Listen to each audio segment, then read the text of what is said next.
Hi everyone, and welcome to RollBound 2. I am your DM, Chas, and I'm going to go down the list and have everyone introduce themselves, starting with Groove. Good tidings. I am Groove, and I am bound to the role of Jonathan Oneros Phage. Alrighty, Allie. Hello, I'm Ali, and I am bound to the role of Prince Xander. Alright, Minnow. Hello, I am Minnow, and I am bound to the role of Vivian Deshays. Alright, Joey. My name is Joey, and I'm bound to the role of Jay Elwood. Forgot his last name for a second. Alright, Dakota. Hello everyone, my name is Dakota, and I am bound to the role of Lysel. And last but never least, Mickey. Hi, I'm Mickey, and I am bound to the role of Emiko.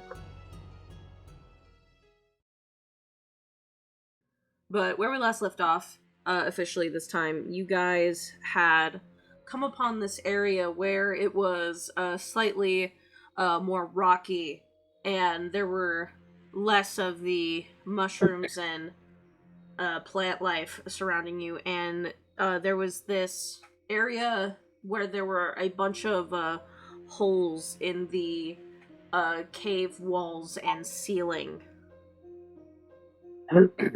But that is directly where we left off.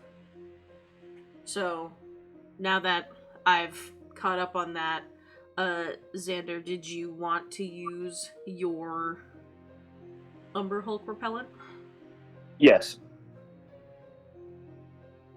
Yeah, so again, it's like a weird basket with what looks like wax in it that you can burn. And the smell that comes from it is, like, disgustingly sweet. Like, it almost leaves a horrible taste in your mouth. But after lighting it and carrying it out, this, like, thick smoke starts to come off of it and then taper off, and you all progress forward. Did you want to continue stealthily, or, hope that the repellent is good enough? We hope in nothing. Let's stealth. Indeed. Yeah, go ahead and make those checks for me. Are we still pass without traced up? I don't believe so unless Xander casts it again. Myself can. Sure wasn't me. Dakota's here! Either that or I And you're hallucinated eating. it. Okay, I'm so glad. Sometimes I can still hear his voice on the wind. I'm not dead. Stop telling everyone I'm dead.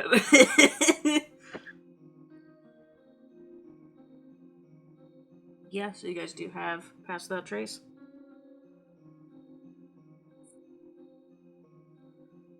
Oh no.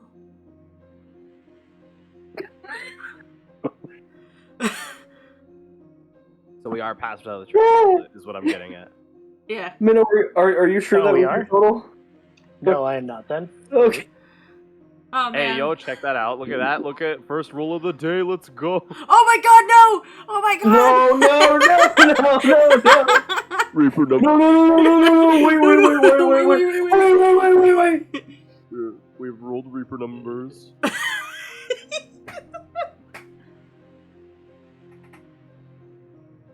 I like how Xander's first stealth roll is equivalent to Emiko's last stealth roll. This stealth sequence sucks. Why are these numbers like this? I hate it here. Do we have a stealth roll from Emiko?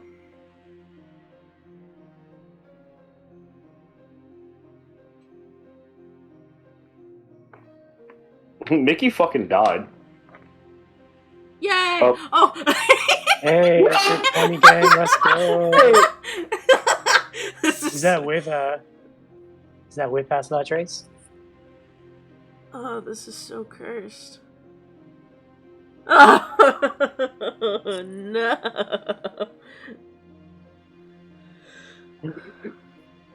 Oh man. All right. Why am I hearing a bunch of things spawning?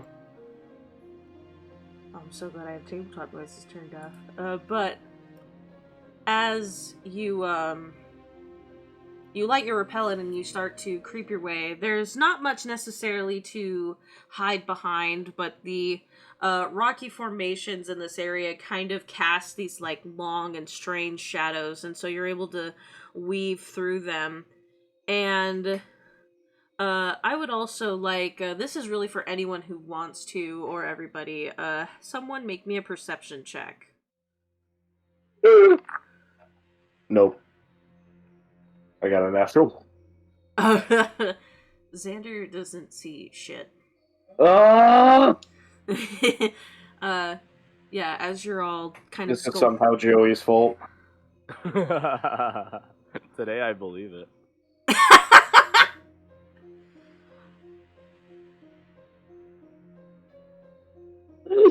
17 perk and 19 pour, you got 9, 11. 11. Oh no!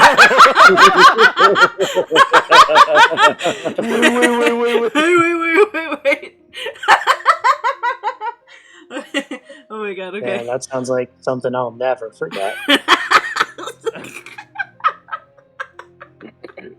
So, as you're all creeping through, the most of you don't even see this, but Vivian and Lysel, through one of the holes, you actually see, like, the chitinous face of an Umber Hulk, and they're a lot bigger than you could even think, and it, like, kind of, like, crawls its way out of the hole in the wall and, like, peeks its head out, and its mandibles are, like, clacking, and its antennae are, like, going wild, and it, like, kind of, like, looks around, and then you see its mandibles kind of, like, stretch all the way out, and then, like, it, like, shakes its head, very viciously. I have to make a roll for it.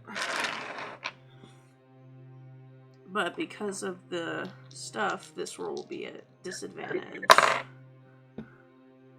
Oh, that's not good. For it. For y'all, it's good. For it, it's not.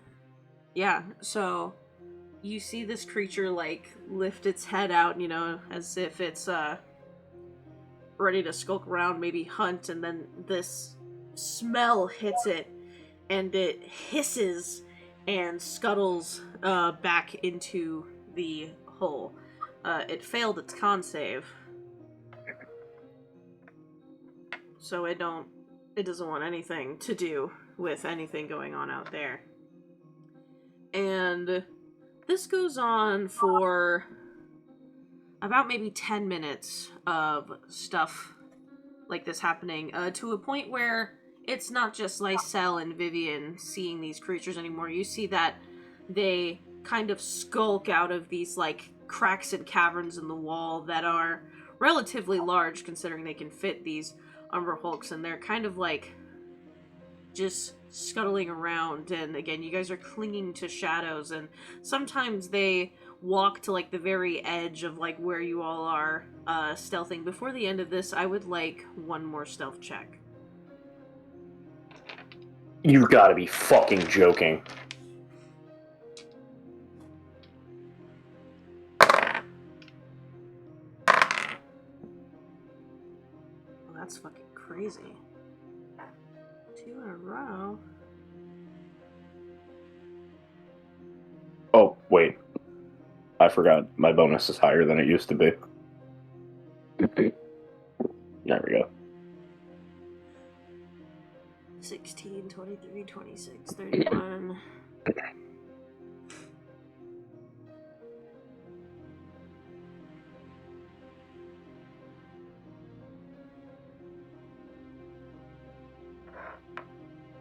Actually, let's make one more of these. Damn. I need another stealth gel wood.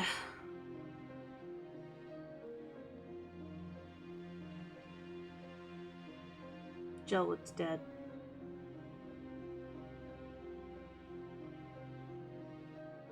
Oh no! Gelwood's not dead. But actually,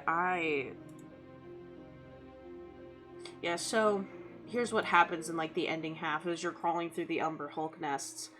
At one point, you know, you're so close to the end of it, you can see the mushroom forest starting to reform, but one of the Umber Hulks notices you, and it lurches forward as if it's about to initiate some sort of attack, but then, again, especially since now that it's closer to you, this horrible stench of your repellent hits its face as it rolls a natural 1 on its con save to resist the effects. I rolled 2 7s and a natural 1, by the way, rolling for these creatures. And as this iron, sickly sweet scent, like you can literally see liquid pouring out of its eyes, and it raises its fist like it really wants to fucking do something, and then it hisses and scuttles off back into the scuttles back into the holes in the wall. And after about another like 2 minutes or so, you guys make it to the other side of this collection of Umber Hulk nests. And also the because I believe you bought multiple uses of it, the first use of your repellent runs out. Cool. I only have the one. Okay. I bought repellent for like 3 different types of creatures. Okay, that's what it was. But yeah, on the other side, finally freed from this like sickly sweet, nasty scent, as the scent seems to disappear the moment the repellent is no longer burning, you find yourselves back into the normal like mushroom forest sort of vibe with the crystals growing out of the walls and the end of the icky bug territory. And when you are within this area, there is definitely more signs of, I guess, intelligent activity over here, because you don't even need to make a check for it. There seems to be like sticks poked into the ground to mark the end of the Umber Hulk territory, and there are very obvious like footprints in the dirt around this area that are definitely a little old, but you know, definitely within the last few days.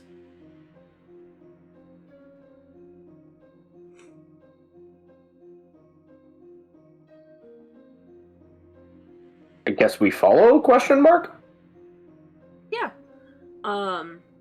Just because they are a little old, anyone who wants to, make me a survival check.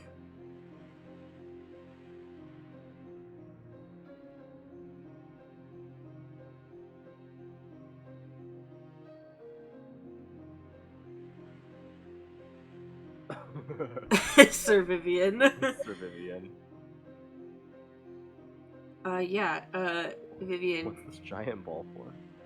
you gaze at the tracks, and you know, it almost seems like as the longer you stare at them, this like weird etheric highlights start to fill them. You like blink and it goes away, but the longer you stare at them, the more these weird etheric traces show up in your vision, and then again they quickly disappear. And as you follow them, because after a while they get a little harder to see, but then you can kind of like navigate and figure out where they get picked back up, and you traverse through. And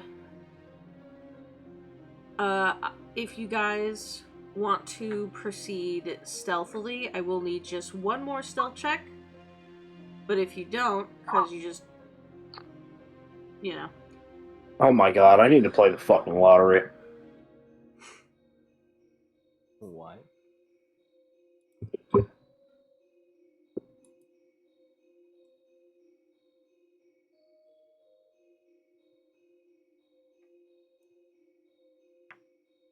But you're rolling bad.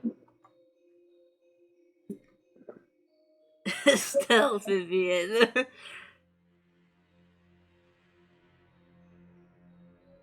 16, 25, 21, 27, 21. That's the second time that me and Vivian have rolled the same number.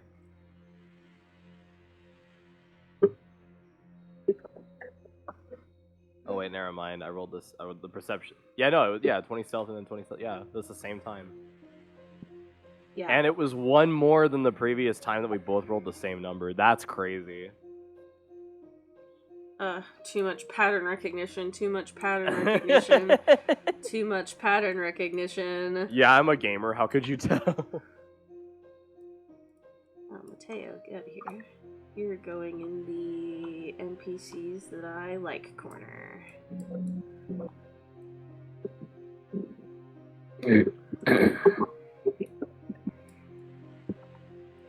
Yeah, so you all start to once again start like skulking about, keeping a lower profile, much more cover in this area. And you guys don't even really need to make a perception check for this because it's not hard to hear. You do hear the sound of shouting and voices up ahead as you start kind of coasting along this cave wall that makes this area like a little smaller. And you see firelight up ahead.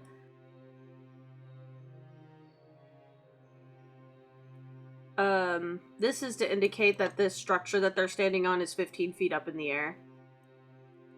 You can do that with this mushroom over here. Which one? It's that one. This one over here, yeah. The mushroom? Like how tall it is? Yeah. Oh shit.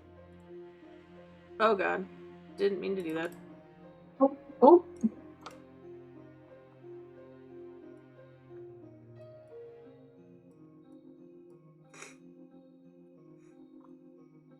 What did that say?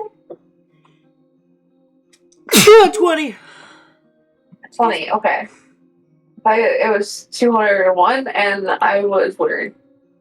That's a tall mushroom. Oh no.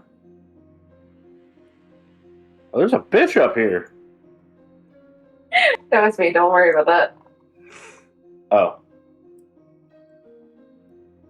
There's a horse. There's a horse. Why is this goofy ass horse floating all over the place? Sit down. You wanna go shore?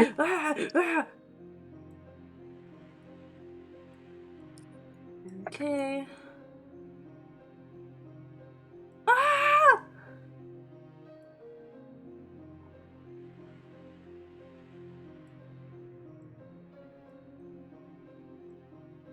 This horse doesn't want to stand upright, and he do be leaning though.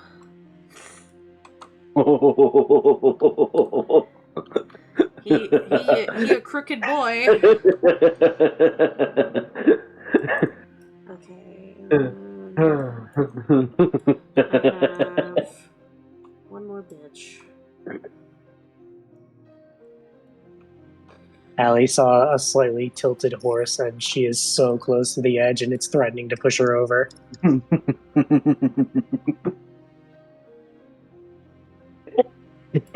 Alright, so... Allie's about to see like a particular shade of orange, and it's going to be like her death.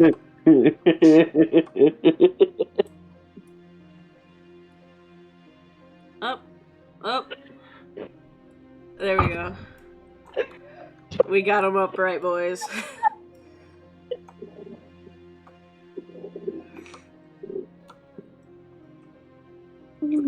Alright, so...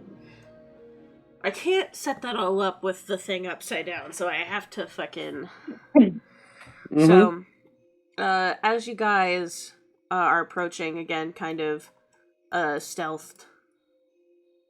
Why are the silver lining going uppies? There we go. Uppy. Actually, I should not put you right there, because I would be a cheater. Hold on. Pre-combat warding bond. I'm casting it. I'm calling it right now before combat. Pre-combat warding bond. All right. So these guys are just chilling by a fire having an argument. And they just hear fucking Deus Vault Protected! And then, Emiko, you have Warning Bond. I also have to check. Verbal components are great. I'm gonna beat up that mushroom so fast. Mickey, please, we're at work. Me on date night. What? What? Perverts. Yeah, because that's where we stepped over the line. Wow, Sorry. I haven't heard I anybody was- say that I- out loud in a while. I was simply suggesting that maybe a shroom trip is not conducive to good D&D play. Oh no, I had dick on the mind. You always have dick on the mind. That's not Me true. too. Mushrooms looking like dicks. Okay. Real quick, I have to read something because I don't want to be. A We cheater. understand that might be a challenge for you. Take your time. Damn. Chow's catching strays for no reason. I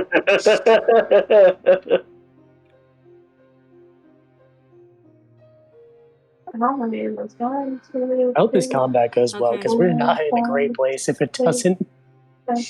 No, it's fine. You know, we're not even going to have to fight these guys. I'm just going to tell them all that I'm the evil layer inspector, come to make sure that their, insurance will cover anything that happens to them. Oh yeah. And what better way to find out than killing them all? We represent the union of workers, both evil and benign. How Okay, stable so, do you think these tents are? Slayers take ass. I mean, they are just tents. I wonder what would happen if I jump on one. I'll tell you, you'll fall through it and it'll hurt really bad, and you might hurt your butt. Okay, to be fair, Emiko weighs 70 pounds soaking wet? Yeah. It would still hurt. I mean, not with my, A penny going at terminal velocity is still going at terminal velocity, you feel? Hold Well, up. tell that mostly, to my monk. mostly it would hurt not because of the fall itself, but because, tents are made up of, sticks and things, and I don't know, I feel like falling on a bunch of pointy sticks made into a pointy triangle-esque shape would just hurt. Emiko's I gonna mean- land on the top fucking pole ass first and become a fucking Christmas tree. No, angel. my initial thought was I go over here and then jump onto this thing and then maybe take down someone that's inside of it. I mean, do you have the feature that lets you run across water yet? Oh no, you get that at 9th level, don't you? 9th level, yeah. Yeah, so probably not. That would work at that level. I will say, that would work with that. Well, I mean, with my new ice skates, I go fast. You do go fast. Great, so you can cut the tents when you're trying to run across them. Yeah. But you see, and then for these things, just so that way, they do have, roofs over them, like ceilings. So any of the individuals in here are benefiting from half cover, because then they have torso width little fences around them, and they do have little roofs over them, but these are 15-foot tall little watchtowers that they have set up. You see that there is there are 4 tents. One of them's kind of underneath the mushrooms. There's a few people sitting over by the fire. There's one guy over here. So you see a total of 6 individuals. If there are any more, you're not sure, but these are who are around. But also, sorry, it took a second because I had to look something up to make sure that I wasn't a cheater. That's alright. Emiko's apparently gone rogue. Oh, sorry. No, I'm still there. But I do want to try to fall on someone, so that's basically my plan. Alright. How about this? I distract them, make them seem like they can take me captive, thus luring them all to, dramatically point swords at me or some shit. And then when they're all grouped up, Vivian hits them with a fireball. Honestly, I love the bait plan. Well, if anyone could do it, he is a masturbator. I am. That is true. I would have said probably like an adept baiter or like an advanced baiter. You know? No, I'm a master. Reached master. No, I definitely have reach master, but thank you. We could probably call you like a mentor baiter, you know? No, I would never bait a mentor. I just, crossing professional boundaries is not something that Xander does. We have a job to do. If everyone's cool with that plan, I'm just gonna go out and talk to him. Yeah. When we took a quick look around, did we see any signs of there were any prisoners here? It's just the Skinari. Yeah, you do not see. It doesn't look like this is the type of camp for that. They don't have it set up to be Perfect. where they Okay, have so captives. we just need one alive briefly, or I guess just not to burn everything down. Now let's just kill them all. We can figure it out. We're smart. Just don't burn everything down. Xander, you make your way over? Confidently strolling into the camp, yes. Yeah.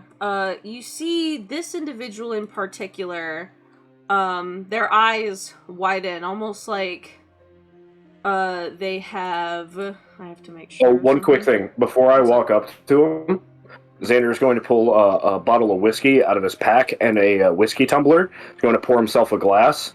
And then somebody has shape water, prestidigitation or something, right? Vivian does, if I'm not mistaken. Yeah, I'm gonna have you make me an ice cube to put in the tumbler before I walk in. Plunk. Yeah, seemingly when you walk in, this person over here notices you before they can see you. Great. Xander is going to call out, "Gentlemen! Fancy meeting all of you here?"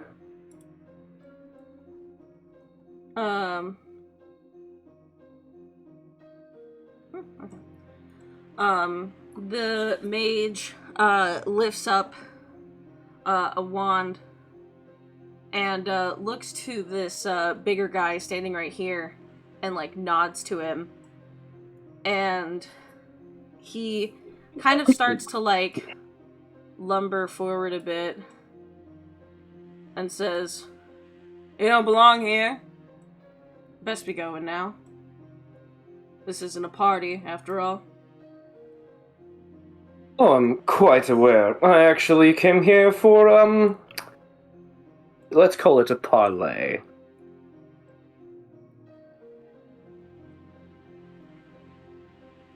Are there any, chairs or anything that are out here? No, they're all standing. Gotcha. The, mage, lifts her wand, and it starts to glow a little bit, but it doesn't look like she has started casting a spell, but she is, preparing herself. And, both, individuals in the towers do look more alert, and he says, "No, unfortunately, I don't think we will be doing that. Best move on." Oh, really? So you have no interest at all as to why some of your contacts within Snow's reach have disappeared? Quite frankly, that's none of my business. But I think it is. You think everyone that's in an organization knows what goes on? If it's not part of my job, I don't give a damn. Tell me, would you consider staying alive being part of your job?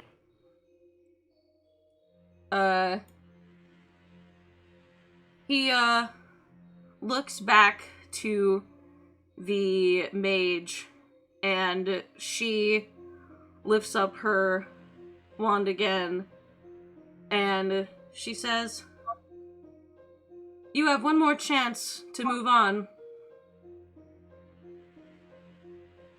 Are they in fireball range yet? The only one who has moved forward is him, this guy right here. Has anyone else moved during this time?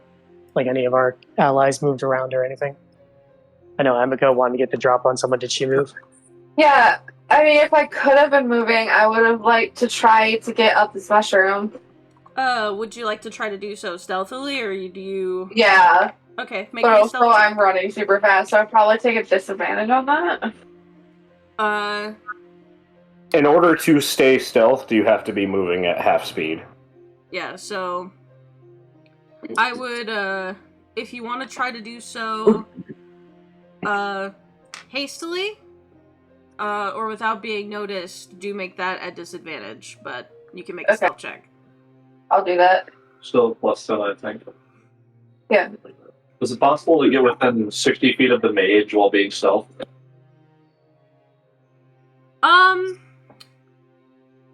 Okay. Let me...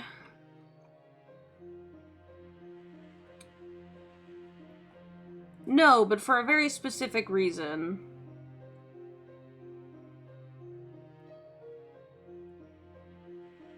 Yeah, well. I don't know if Xander has a way to communicate this, but he does know that the mage noticed him before he was in... within her sight. Directly. I mean, I don't really have a way to relay that because I don't know how it happened, even out of game, like as Allie. Yeah.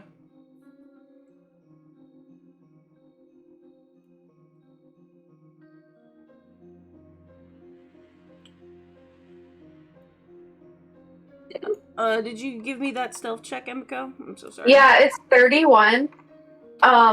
Because, how fast would that let me go? Would that let me use dash actions? What is your maximum movement speed? Okay, if I dash this turn, it's 100 feet, and then I can take another dash action as an extra bonus action because of my skates, which would be another 100 feet, so I can move like 200 feet to try to get on top of this mushroom. And per the ruling of in order to maintain stealth you have to be at half speed, would that be down to 100 feet? Yeah. Yeah, with the stealth of 31 and with 100 feet, you can make it up here. Okay, and then I do want to fall flat. I don't want to be Yeah. Going prone. Uh-huh. Yeah, you don't want to be in about what's about to happen because Vivian casts Fireball and hits everybody except for Skinari Mage 3. Alright. And that's accounting for that this person's 15, not 50 feet up? Correcto, yes. Okay. I had to make sure because I don't know the range on it. And the only one you don't hit is this one? The only one I don't hit is the other guy that's on the 15 feet, Skinari Mage 3. Okay. So all these? Yeah, everybody else. Unless there's someone else in the field that I don't see. If there is, it'll also hit the purple tent and part of the blue tent. Alright. Give me one moment and I need everyone to roll initiative. Yeah, so much for the distraction. You distracted well. They were starting to say that it was your last chance. Gave people time to get to a better position. Did it give me time to also cast Shield of Faith on myself? Yes. That would be it, though, with the warning bond. Oh and my god, my first turn is not going to be wasted on spells. You know, Joey, I don't know why it took you this long, because people the entire game have been like, can I real quick do this thing before combat? Do I have enough time? And I'm like, yeah, but you have time to do just that.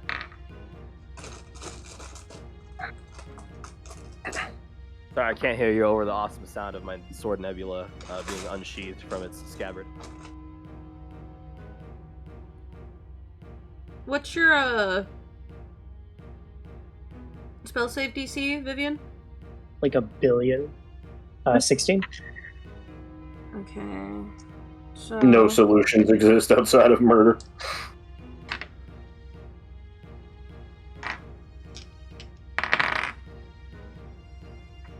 Okay, that.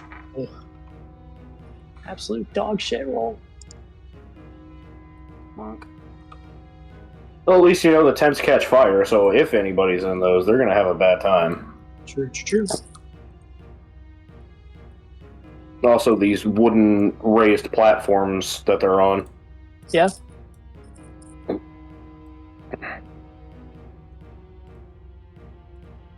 Technically, Everything's on fire. If it's hitting Skinari Brute 3, the white tent would also be touched by the fireball. The purple tent's just fucked up by it in particular. And the wooden platform.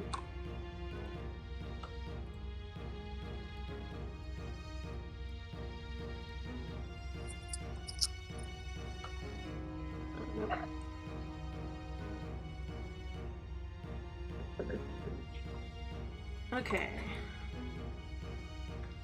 So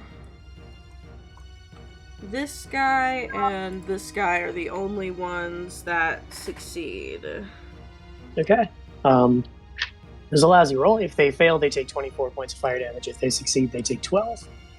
Okay. Real quick, can you put that in out-of-game chat for me while I arrange initiative real quick? Of course I can. Thank you. Appreciate it.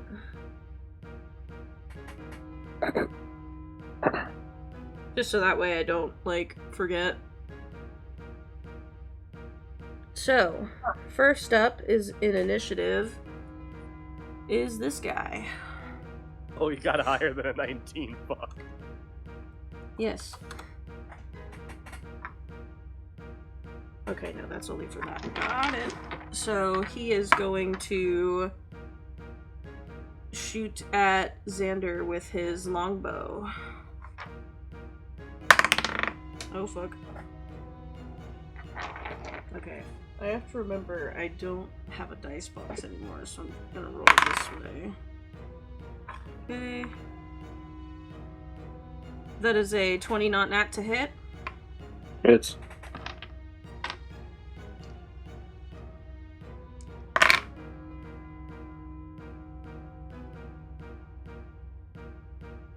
Okay, that is 11 points of piercing damage and 3 psychic damage. images noted. So sorry, there's a lot of these bitches, and I set up this combat a long time ago.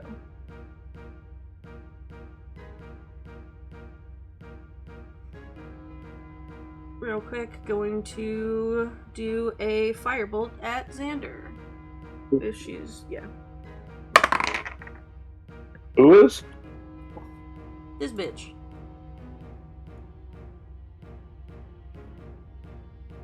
Her to hit. I rolled a natural 2, so she misses.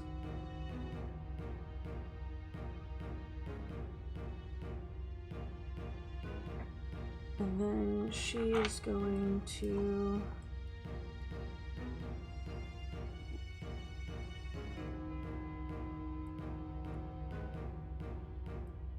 be back here by the other homie.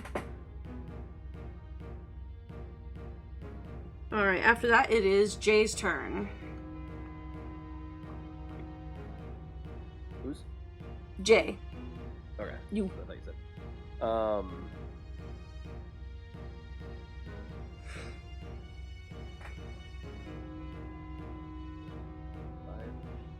Okay, before I decide how I'm going to use my last 10 feet of movement, I need to ask a question.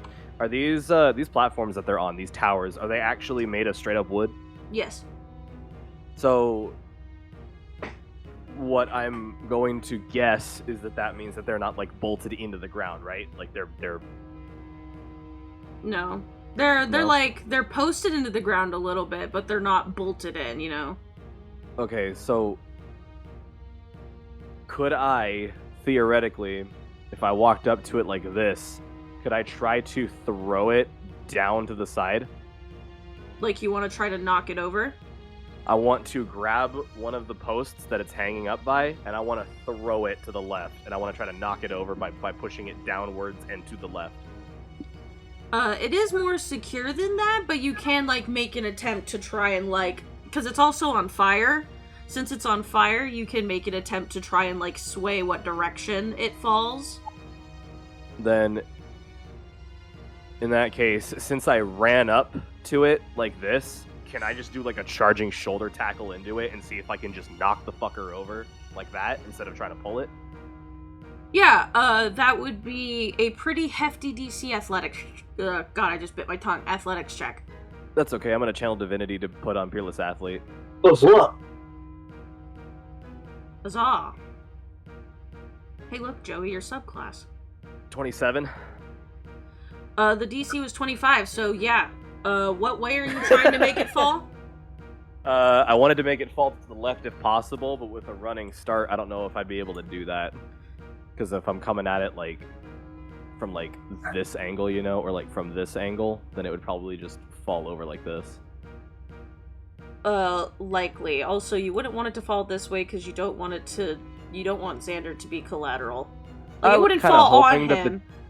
I was kind of hoping that the dude would fall right into Xander's lap, and then he'd be like, "Hello, handsome," and fucking, I don't know, shoot him with magic from point blank range or some shit. Yeah, it's only 15 feet, so he should fall right here. Yeah. Yeah, I'm not saying it would crush Xander, but it would be, you know, a little close. And also, it is on it would fire. It would also give some nice little impromptu cover, because now there's a giant burning building in the way of whatever they're trying to shoot at. Yeah, but if you approach it from this direction, it'll likely fall this way. I kind of cut the battlefield in half now that I'm looking at it. I kind of want to do it this direction anyways, because now I'm blocking off these guys except for the guy that's in this tower. Run in with a drop kick, yeah. Alright, and then that would mean this guy. No, he wouldn't need to make one. Also, he's not fucking on there all the way. Fuck you. Yeah, so if this fell, so this guy needs to make a dex save.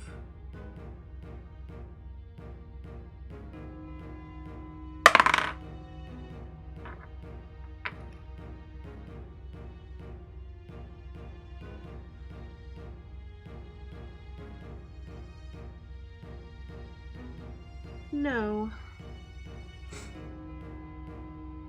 Yeah, so let me find a way to represent this real quick. Oh, fuck. Since I'm angled, that went at an angle.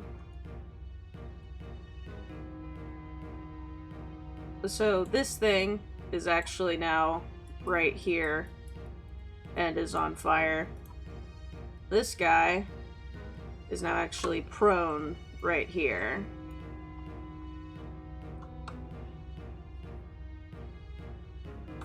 Hell yeah. Also, technically, because he was standing 15 feet up, the tower would actually fully take up this space as well. I didn't even need the channel divinity, by the way, because I got a 27 on the first roll, which is that good. I have 10 feet of movement left. 5, 10, no, I only have 5 feet of movement left. If I move here, 1, 2, 3, I can hit this motherfucker if he moves away from me. Hell yeah. I love having 20-foot range on a melee attack. Fuck that guy. Action was to do the athletics check. Bonus action was the channel divinity. That's the end of my turn.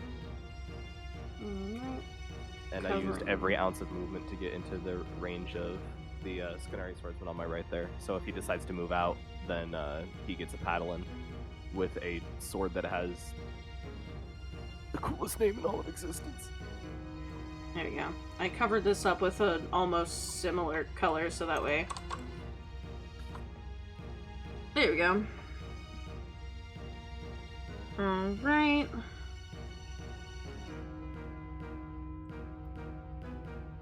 Where is this other bitch? Oh, he's right there. There we go. Okay. It is this guy's turn. Gonna come kerfuffle with Jay. Well, hey there, old chum.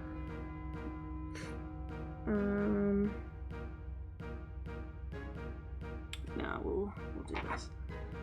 2 attacks against you, Jay. Sure. Alright. First one, well, they're both with his greatsword, but first one is a 24 to hit. Barely. Second one will miss with a 20, not nat.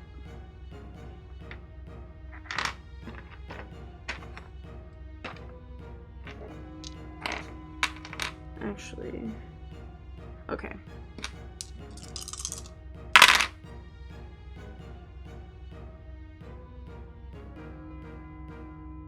Ooh, that's pretty not great, but that's pretty fine. Alright, so you take 6 slashing damage and 14 psychic damage. Hey, that's my great sword. He can't do that. Shit.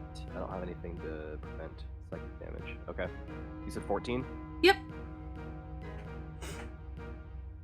I got a 21 on the con save, so I'm still good. Cool, cool. After that, Lysel, it is your turn. Ouch. Alrighty. Everything is so far away.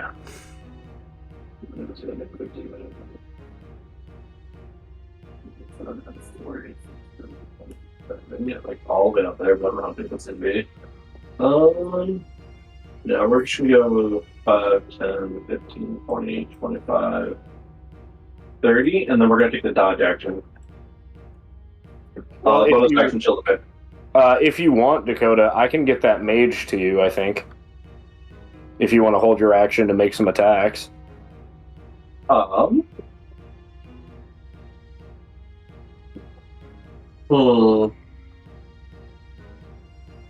No, I think I'll just stick with what I was going to do. That's tempting, but I like having my option open for potentially hitting someone that tries to hit you. Okay. But yeah, bonus action, we're going to shield the faith. Actual action, we're going to dodge. Alright. Where's this guy? Oh, he's in here. Okay. Half movement to get up. It's gonna take some fire damage from being trapped in a burning tower. Oh my god, I'm on fire! I'm burning! And then, because he is trapped in a burning building, he is going to have to use his action to make a dex save to clamber out, kind of like for Web.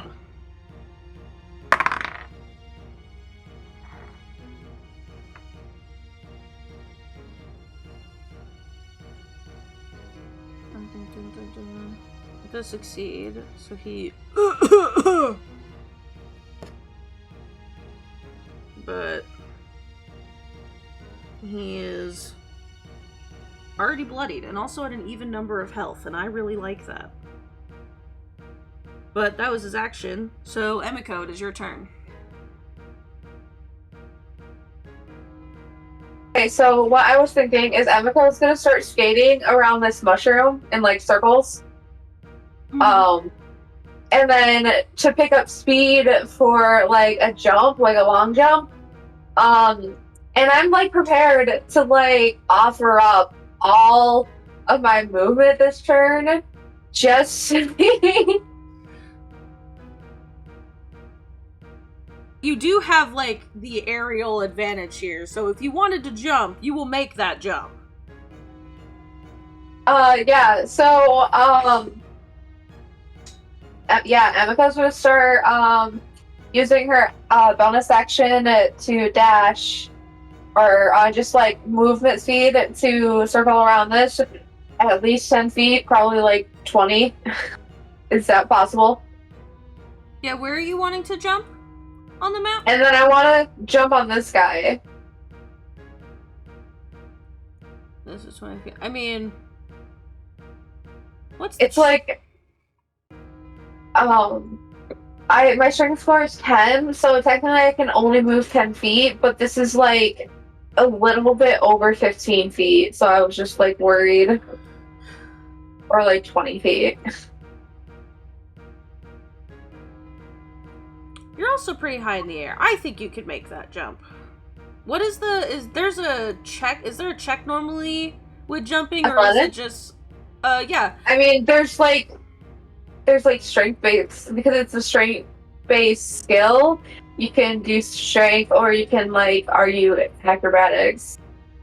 I'll say make an athletics check, but at advantage. Okay. from your skates. Because, like, you're also so high up in the air, you can make that fucking jump. I could make that jump. It would hurt me really bad, but I could do it. Oh. 5. You got a 5? Yeah. With advantage. Yeah, I rolled a 1 and a 5. Oh, And my no. strength is 6, so I don't have anything bad to it. I think Well- I because of fall face first.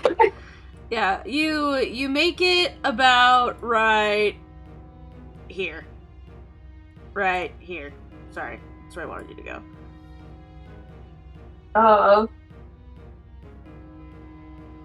And you do... Yeah, you go to jump, you spin around, and you're and you make the jump, but you caught on the edge of the mushroom a little awkwardly because your skates, the blades of your skates got stuck in it for a second, and it caused your jump to both of your legs didn't really go into the jump, so you kind of belly flopped forward. Oh man. And This you thing I wanted to make look cool. Yeah, so I think Emiko is gonna stay there for a bit and then stand up and kick this guy in the face. Yeah, you can still attack him, you do not land on him. No. So I'm a cat, so I do land on my face sometimes. Do I have to worry about any resistances? Let me look real quick. No, you're good. Okay. So for my normal bonus action, I'm gonna apply the radiant oil to my skates, and then I'm gonna attack this guy twice. Does a 20 hit? Yes. And then a 24 obviously hits. Using a key point for my first attack to add my Hands of Harming, gonna be 32 damage, and then my next turn it's going to be 28 damage. So I think that's a total of 60 damage. Oh my god. Alright, yeah, this guy, after already taking a fireball to the dome, is looking pretty roughed up. Burned, and now fucking, he's burned in 2 different ways. He's ugly. Now he's been burned in 3 ways. No! Okay. Anything else for your turn, Emiko? No, that's it. Get this guy a flame-resistant blanket or something. Sheesh. Alright, This well, guy's some Bella fucking Vera. that guy didn't like that, so he's going to attack you twice. Because it is now his turn. Taking 72 points of damage. He's still up. He didn't take 72. Well, no, he did. Has more HP than I have. Yeah, they all have more HP than we do. Pretty chunky.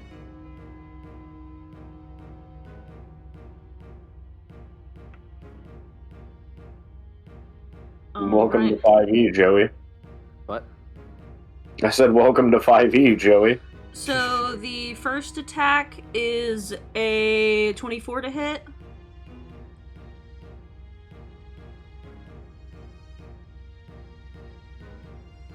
Emiko. Oh, I'm sorry. I didn't realize that. Yeah, is You said a 24? I did.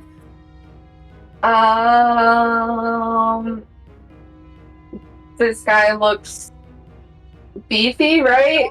Yeah, he has a fat fucking sword. Yeah, what's he attacking with? I'll take it. It Okay. hits. Alright. The Second attack, I'll roll it real quick. Would be just a 20. That does not hit. Alright, so only the first attack hits. I have to be really careful, my dice keep falling off my desk. I need to get a new box. Why don't you just use the drawer? Because there's a bunch of shit in the drawer. Shame. Alright, so you take 12 points of slashing damage and 3 points of psychic damage. Okay. Alright, but that is the end of that one's turn. Xander, it is your turn. Holy shit. This mage over here that hit me and ran away. Or tried to hit me and run away. I think he actually missed. Xander is going to shout out to him. And where do you think you're going, love? The party's over here and you're invited. I'm going to use, not cutting words, whatever the eloquence feature is that allows me to reduce his next save. Next save is going to be reduced by 7. And I would like for him to make me a Constitution saving throw. Alright. With a -7 penalty.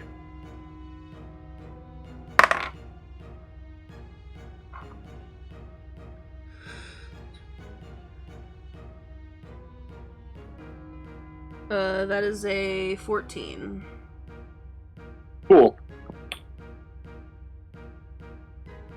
He's right here now. Oh, what spell did you cast? Vortex Warp.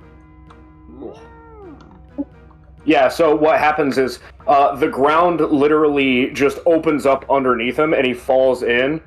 And then the ground by Lysel opens up and he gets just fucking shot out as the ground like burps.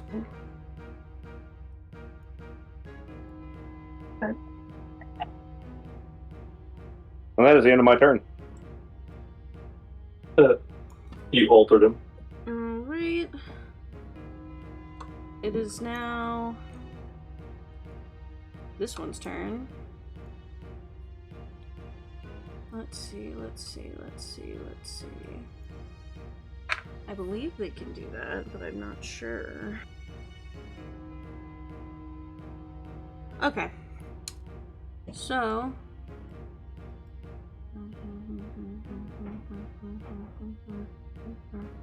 Oh, that's definitely within range.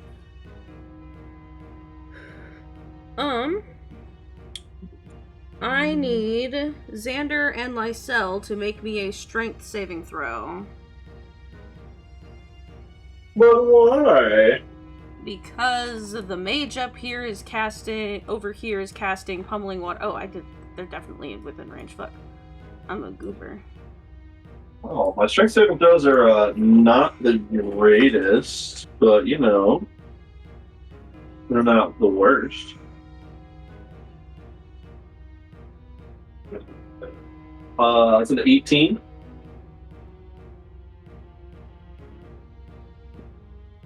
Okay, so Lysel, you succeed. Xander fails.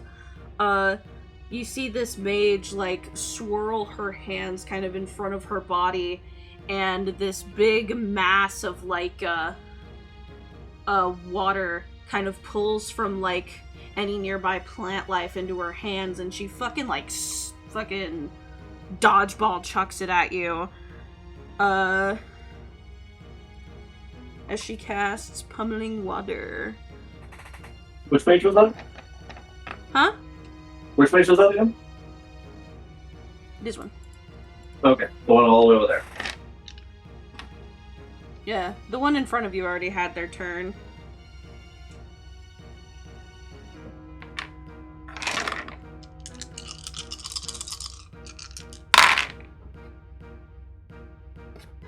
Okay.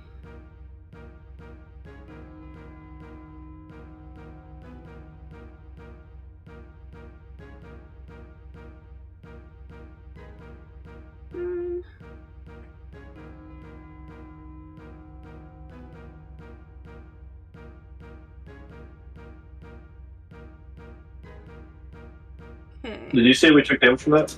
Yeah, I had to roll it.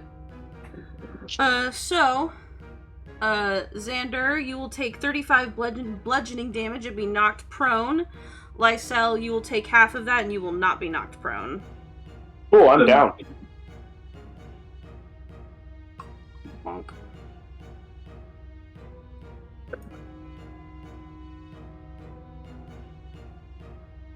Alright.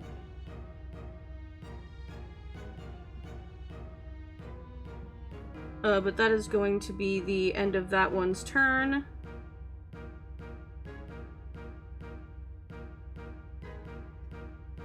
Okay, this one's over here.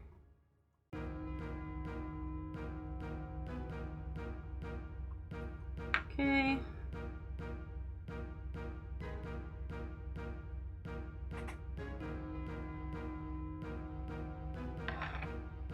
Fucking, I always forget how this spell works.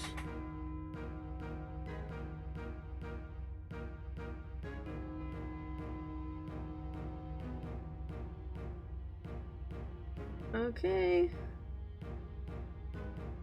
Oh, there we go. Because she cannot get most of you, she is going to magic missile at Jay. I pulled out so many dice, y'all. None of them are D4s.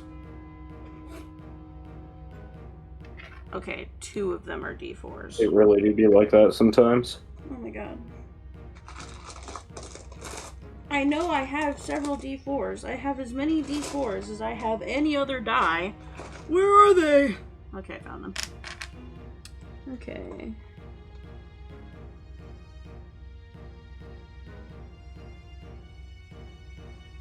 Okay, so...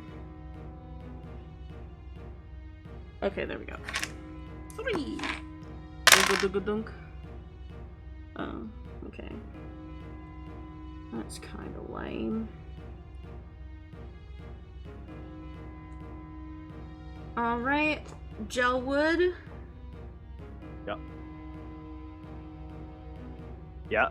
You take. Sorry, my phone is cracked all shit. I couldn't read the number. You take 9 points of force damage, right? Yes. I rolled very bad. Very bad. Great. Is this from a attack or? Magic missile. Oh, dick. Okay. All right. After that, it is Vivian's turn.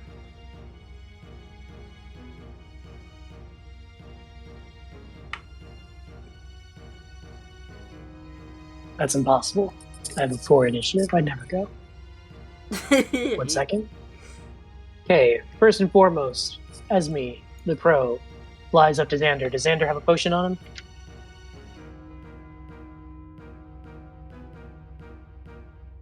We'll never know. Because Vivian does not. If I do, it is not in my inventory. Shit! Alright. Vivian's gonna fly up to Lysel. Does Lysel have a potion?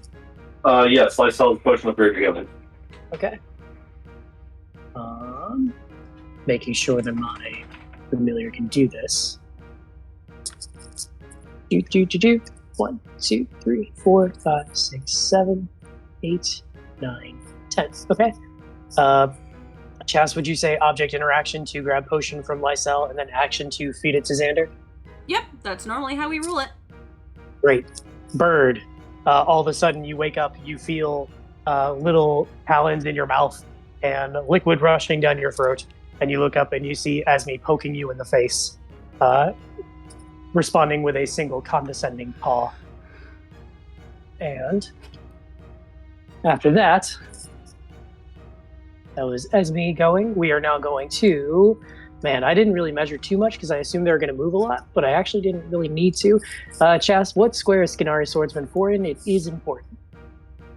I would love it if you said this one right here. That would make me so happy you don't even know. Can I persuade you to maybe make it this one? Can I persuade you to maybe make it this one? Would you consider maybe making it this one here? You know I don't know what? if you can see these Sure. arrows. Okay, I great. can He's see also them. gonna hit this fireball. Fuck you, I was idiot! ready. You fell for it. I, Okay? I knew what you were No. doing. Fuck Everybody you, idiot. except for Skinari Mage number 3 is gonna get it again. Everybody scream and please make deck saves. Just Except fireball. for Skinari Mage 3. Yes, it worked so well the first time. We're gonna let technology roll these d6 for us. Technology did better than I did. AI is taking over. Oh fuck. Okay. Sorry, I had to gather up 8 and 20. No worries. Oh man, this is how it's gonna feel to play Dot. Ah! Oh my god, so many of them. A 1, a 2. Okay, I'm gonna do this in order. 1, 2, 3. I think that's it. Okay, yeah, so these 3 boys succeed, and that's it. Can you tell them to suck my dick and stop succeeding on my rolls? I think it's the same guy. Okay. In the meantime, those guys are going to take 14. Everybody else is going to take 29. Okay. Hold on. I'm also so Uh, happy that all of my marshals stayed just a little bit back. Also, this You one all been dies. taking- Woo! Hell even though yeah. He did half.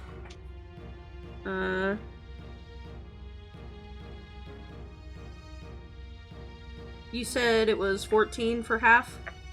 14 for half, correct? Okay, thank you. Hell yeah. Root number 1. And it hit this guy too, right? He did. Okay, I just had to make sure. Look. Let me edit the health. I don't want to do anything else. Thank you.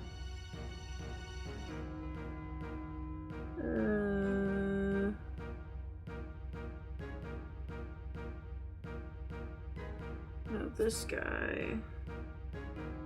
Oh, man. Buy a thread, homie. Okay. Which guy? Oh, this guy. Ugh. Give up, dude. You've been lit on fire twice. Oh. Also, I confused two. So I'll just put this one right here. It was... Oh, okay. Actually, no. That's fine. It was this one who died. This one is still alive. Maybe, actually. Hold on. I haven't done the math yet. I just realized I clicked on the wrong one. Actually, I'm so just kidding. That one's also dead. Okay, good. Where is he? You took 14. Sorry, my phone is cracked to shit. This wouldn't take this long if I could read the text on my phone. Oh man, since we last played, my phone got fucking yeeted. Okay. Dang. Should steal one. Okay. You know, my app rolled for these dudes, and I really don't know how they were in initiative later than you, but I'm just gonna leave it be. Cause now it is... Well, hang on, because there is one more thing. Alright, go Because for it. Skinari Mage 3 has not been hit yet, and that vexes me. So as Skinari Mage is looking at the explosions and carnage and everything that is blowing up around, all of a sudden he hears a terrible growling from behind him as a shaggy black dog emerges from the shadow, shadow dripping from its fangs, and he's gonna fucking bite. As I am using my Hound of Ill Omen on Skinari Mage number 3. Make sure I'm getting this right.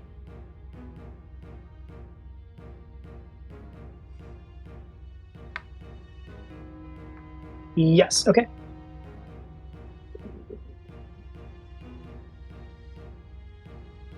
Does a 18 hit him? Yes. Delightful. He's going to take... Wow.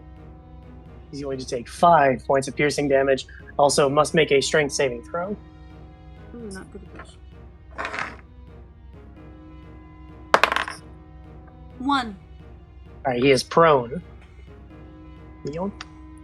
And the dog is bearing down on him, and I believe that will end it for now. It's really funny because since the walls of this come up like to over half their body, like you see your dog go up there and then the person just get pulled from like below the fence like ah! Ah! Like they just gone.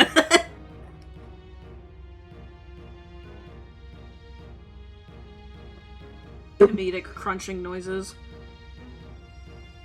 Alright, anything else for your turn, Vivian?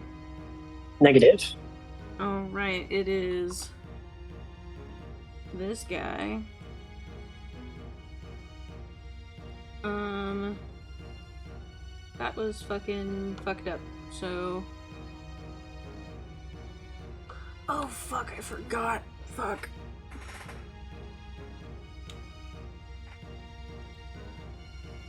He's gonna do a thing. Someone's dragon. God, where are you? We need you, God! You? Actually...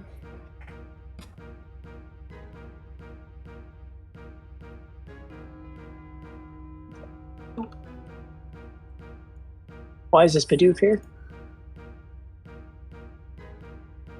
We gotta ask for God. Like, No, for God. He's gonna Huh? run. Oh, you know, now that I think about it, this horse is dead. I wasn't making deck saves for it, but it's fucking dead. well, I wasn't aiming for the horse. If it looked like a normal horse. It is a normal horse.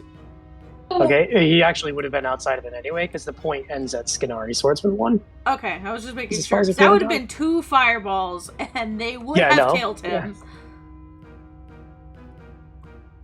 No, he was spared for now. For now. Although if he keeps leaning, I don't know if I can trust him. He's a little bit too far. Yeah, you know what? He'll do this. But he's gonna go up to the horse.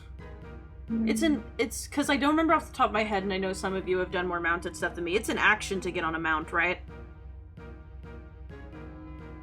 Ellie, you're muted. I think I 90% heard sure you it's answer half your me. movement. But I will check.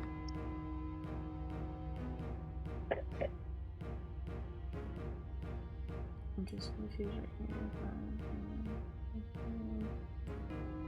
Okay, so you wouldn't be able to do that this turn if it is half your movement.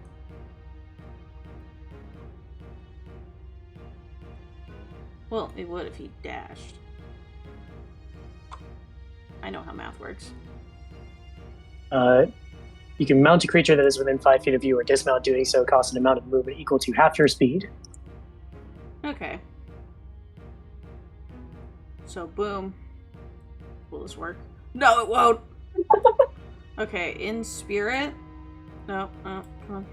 What if I do this, and then boom. Ha. I locked him, I cheated. I locked him in place. Okay.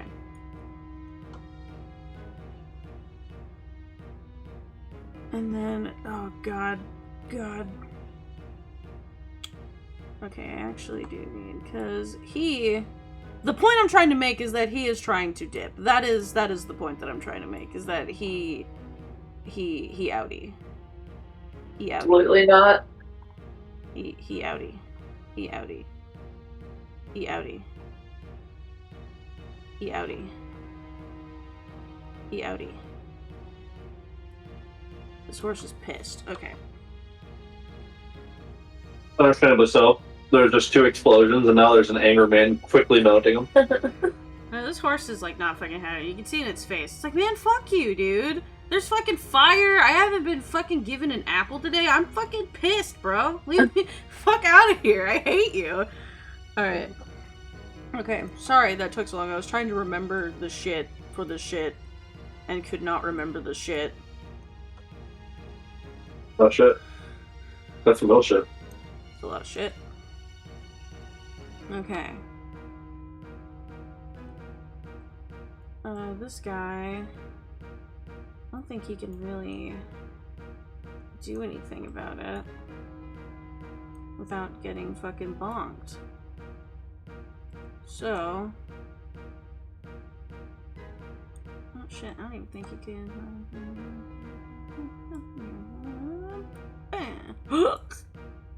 kisses Jay on the cheek as a bonus action. I'm kidding. He doesn't do that. He just trips.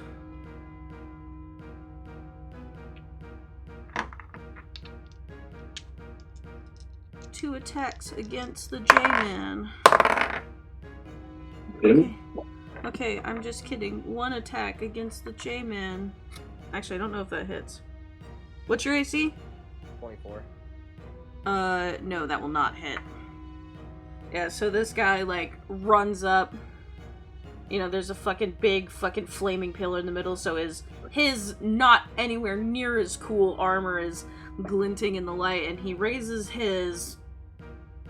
Oh, this one has a hammer. He raises his hammer to, like, strike down, and just the light and the fire and the sweat and the fact that he just got hit by a gnarly blow of fire is, like, fucking throwing off his aim and trajectory. He does not make any purchase. And with that being the end of his turn, we are at the top of the second round. Where the fuck is this guy? Oh, here he is. He sees the other guy going for it. He's gonna come smack Emiko in the face. Maybe. There is a large chance that he will not do that, but that's fine.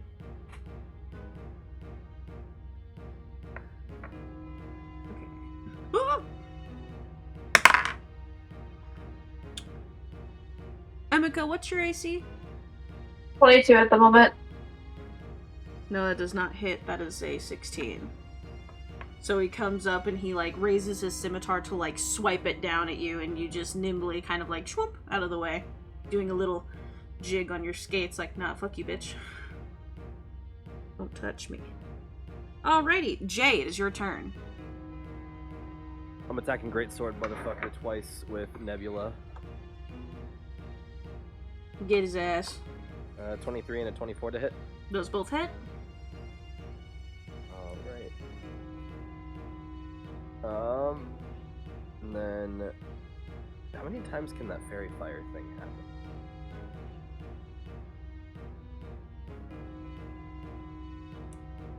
I don't think that has a limit. I think the limit is on the heal. So I guess if we're going to do this the right way. First attack is going to hit him for 30 points of damage, 8 of which is necrotic. And then I need him to make me a Constitution save. So the mini fairy fire is 4 times, 4 charges per day, and it recharges 1d4 at dawn. Oh, okay, never mind then. In that case, it's just going to be 30 for the first hit and 31 for the second. No, 32 for the second. Wait. Ow. Definitely 30 for the first hit. What the fuck is 24 plus 7? 31. 31. It is 31. 31 for the second hit. So Yeah. 61 points of damage to him total. Yeah, with both those attacks, you murk his ass.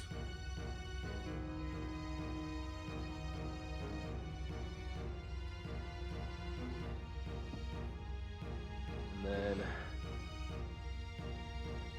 Yeah, check something real quick. Oath of Glory. Damn, magic weapon is an Oath of Glory spell, which is a wasted... Basically a wasted fucking slot.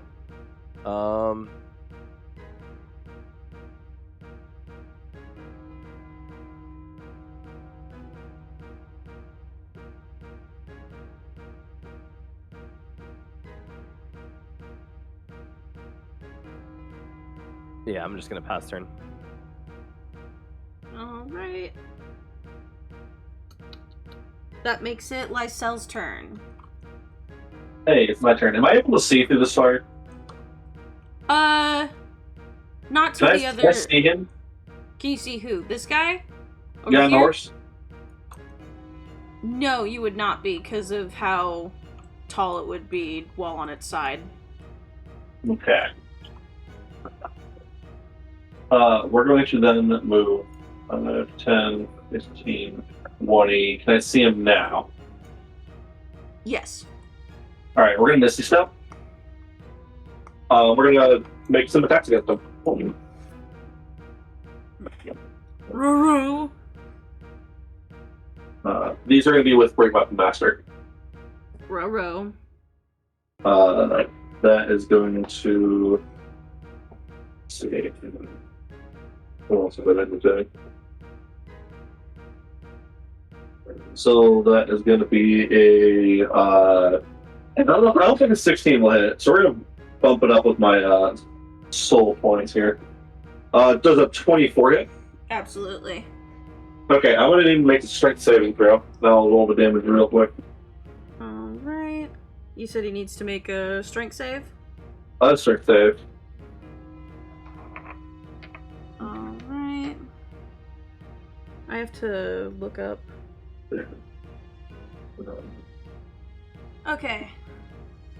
He is going... You can still do what you're doing.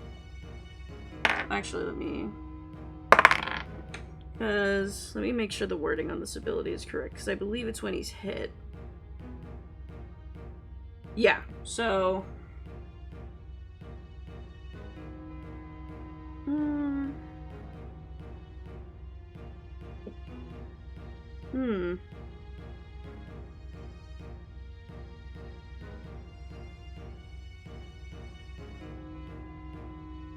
Yeah, I'll make that strength save. That is an 18? Yeah, 18 will succeed. That's gonna be 30 points of damage unless he has something to say about that. For the first attack. He does. He is going to make an attack against you as a reaction. Maybe. Probably not. Actually, that is a 22 to hit. A 22 will just hit. And you dealt, what was the damage that you dealt to him? 30. You take 30 psychic damage. Was that an attack? Yes.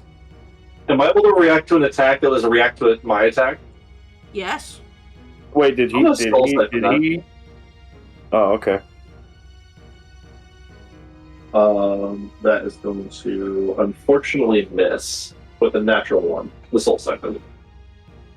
So I still have my regular attacks. I haven't made my second attack yet. Yeah, you can still attack him. This doesn't end your turn or anything crazy like And that. how much damage is that? 26? What was that? How much psychic damage is that? 30? 36? 30, yeah, 30. Just 30, because it was what you dealt. Alright, second attack. We're going to bump that up with another soul point. Second attack is going to be an 18 to hit. An 18 does hit.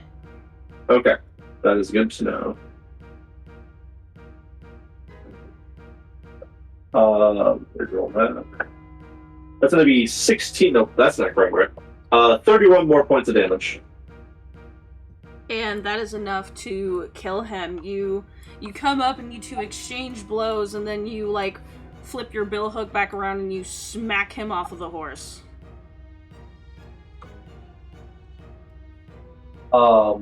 And I think I'm gonna move a couple feet back this way, because I don't think there's anything they can do to save him. That just leaves, what, this guy and this guy? Yep. Alright. Unfortunately, I spent most of my move to do that, so that is going to be it for myself's turn. Alright.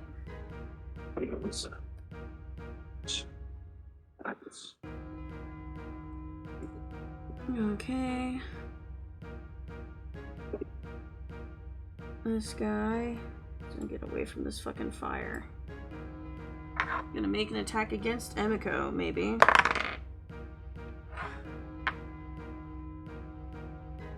Nope, that misses barely with a 21. Okay. Speaking of which, Emiko, it's your turn.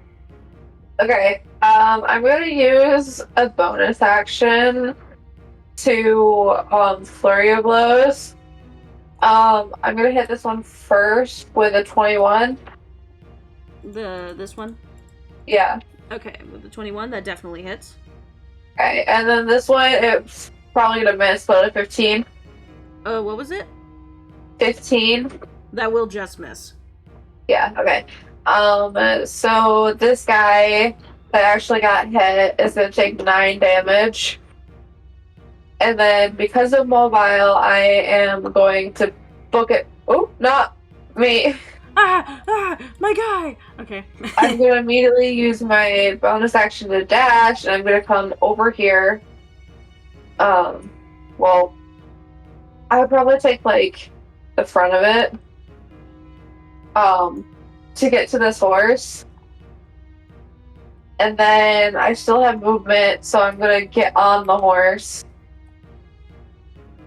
Emiko is on the horse. And I have a question about the spell Invisibility. What's that? Okay, it says that the creature you touch becomes invisible until the end of the spell. Anything the target is wearing or carrying is invisible as long as the target's as long as it's on the target person. So, because this horse is technically carrying me, would that also make me invisible? If you cast it on the horse, yes. Okay, I'm gonna use my action to cast it on the horse. So I'm on this horse and we're now invisible. How much does the horse have for movement? 60 feet. Okay, so 5, 10, 20, 20, 25, 30, 35, 40, 45, 50, 55, 60. I'm gonna move, like, right there. Is that correct? I don't know. I wasn't, like... Oh no, he's leaning again. Oh no! Oh, he's not leaning anymore. Okay. I was on the horse, invisible. And does she have to roll, like, an animal handling check to try to do this? I would make an animal handling check just to see if it goes smoothly. Right. Horse is like, who the fuck are you? You also cast a spell and Imbaro is so confused. Shit, I can't see my hooves anymore. Okay, so it's got a little bonus to it. Okay, let's put away my dice because I'm not talking yet.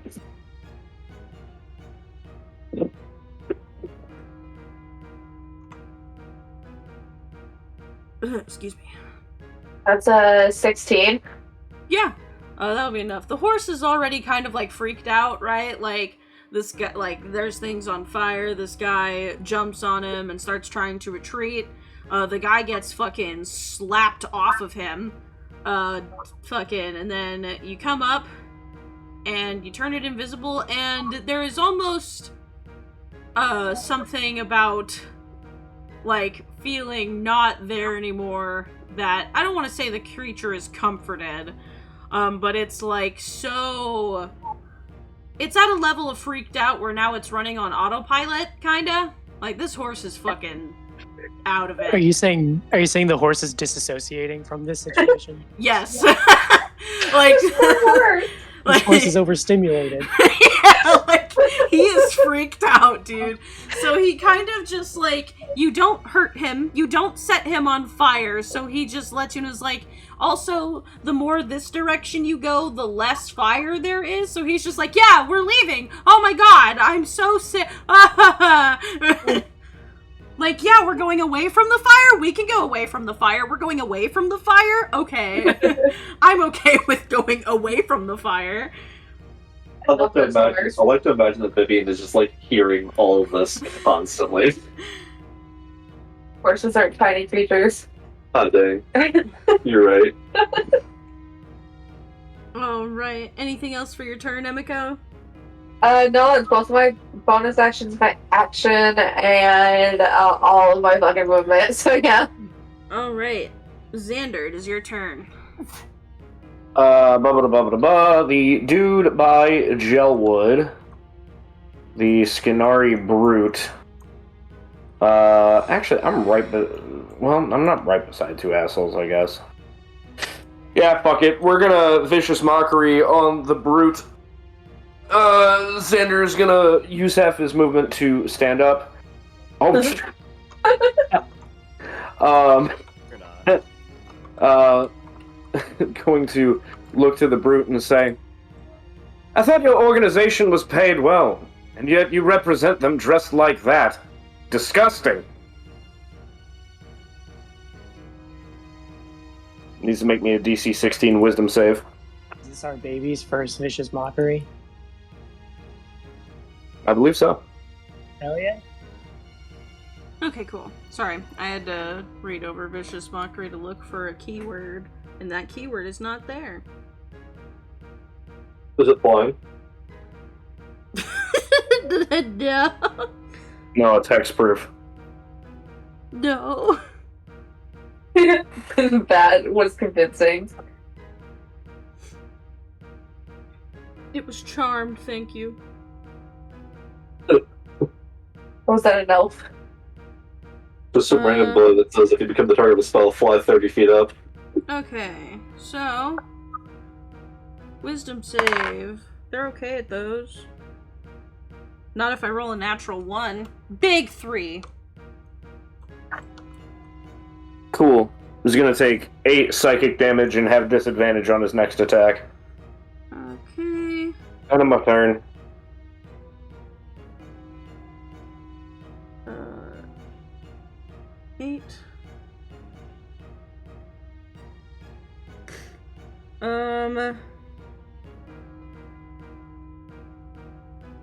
You see, like, the area around his helmet kind of, like, light up, like, with, like, a purple energy. Xander, I need you to make me a wisdom save. Fail. Yeah, you see, like, this, like, purple string, like, connect the two of you for, like, a split second. And you take... How much damage in Psychic did you deal to him? 10. Or 8, rather. Yeah. You also take 8 psychic damage. That's it, though. Sorry, I had to read through my cracked phone. Cool. And you said that was the end of your turn? Yeah. Alright. And it is now this mage's turn. And, Minnow, did the He is dog... not grappled. He just flipped him down on his butt. Okay. That was all I needed, so have him stand Or maybe up. if he stays down there, I won't attack him again. You don't know. Yeah. Also, this person is like, what the fuck? I'm trapped up here with a dog. This is fucked up. Get the fuck away from me. Because he don't know any better. I'm going to cast Shocking Grasp at your dog. Okay. AC is something. 14. Oh man, that's a really bad roll. Unfortunately, I got a 12. Yeah, so this, see this mage, like, stand up and it's like, oh fuck, what the hell? Ah! And then, like, the hand lights up with sparking energy and tries to, like, smack the dog on the nose to get away. But that doesn't work. Yeah, So- what happens is that he goes to smack it, and then its head disappears in a puff of smoke and then reappears in a snarling face. Yeah, and she's just up to like, what the fuck? So, Vivian, it is now your turn. Well, I think the hand's right there, so I think the dog's gonna just bite it. That'll be a lot to hit.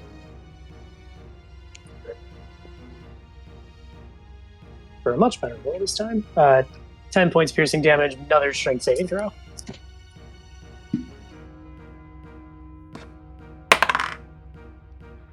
That one is a lot better, but I don't think it matters. That's a 15? 15 does succeed. Oh. DC is 13. Oh, sick. Okay, so we have Swordsman 1, 2, and Skinari Brute. 2? Is that all that's left? Oh, we have and- Swordsman 4. Yeah. Has Swordsman 4 done anything?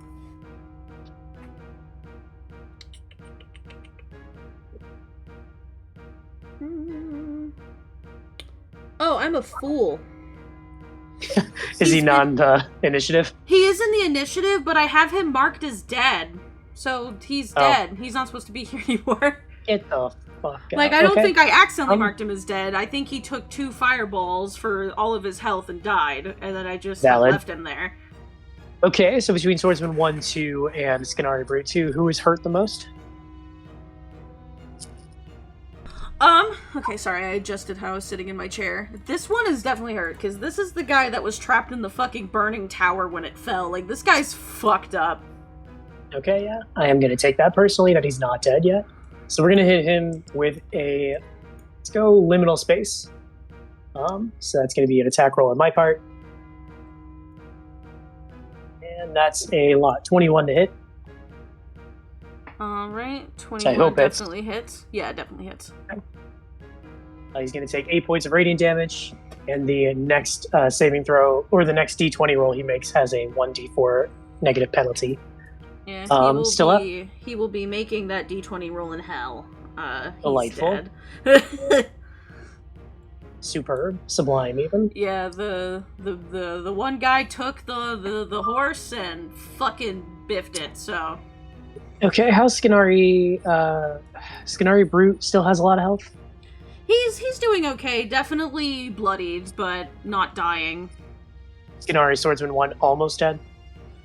Swordsman 1 also bloodied, not dying. I have utter faith that Emiko is going to finish off Swordsman 1, so we're going to go after Brute.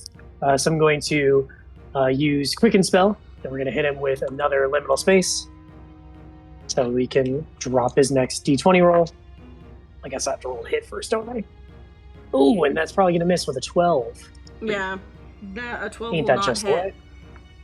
And then Esme, by my side, sees my failure, cuts her beak, a condescending caw, and she's going to cast Firebolt at him.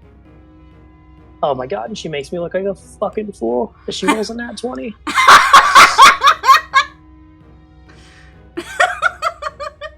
He's going to take 18 points of fire damage. Oh my god! Yeah, And- that hurts! That hurts him real bad! And that'll be my turn. Oh my god! She looks back, and Vivian just lowers the brim of her hat a little bit to not meet her eyes. Oh my god! And that's turn. Oh, right. Yeah, this guy is gonna make 2 attacks against Jay. Maybe. Okay. Oh my god, I can't see shit. Hold up. First one is a 25 to hit. The second one misses. I'm gonna Silvery Barbs the 25.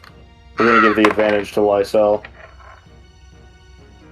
That is a crispy 10 to hit on the reroll. Yeah, something tells me 10 does not hit Jay. Yeah. No. Also, you rolled advantage or disadvantage for that first attack, right? Or it'd be a negative d4 to the first attack. No, not with Vicious Mockery. No, I also hit him. Oh, so yeah, it's disadvantage and a negative. Yeah, I forgot both those You didn't hit things. shit. And the first attack, I already got that, so let's see if I can do worse. I can do worse. He chops his own dick off. Yeah, well, because if he misses in the first place, then there's no reason for me to cast Silvery Barbs.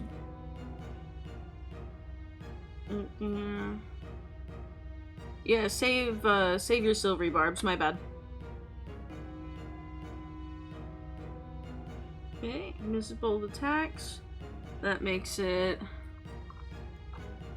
this motherfucker's turn. I'll be right back.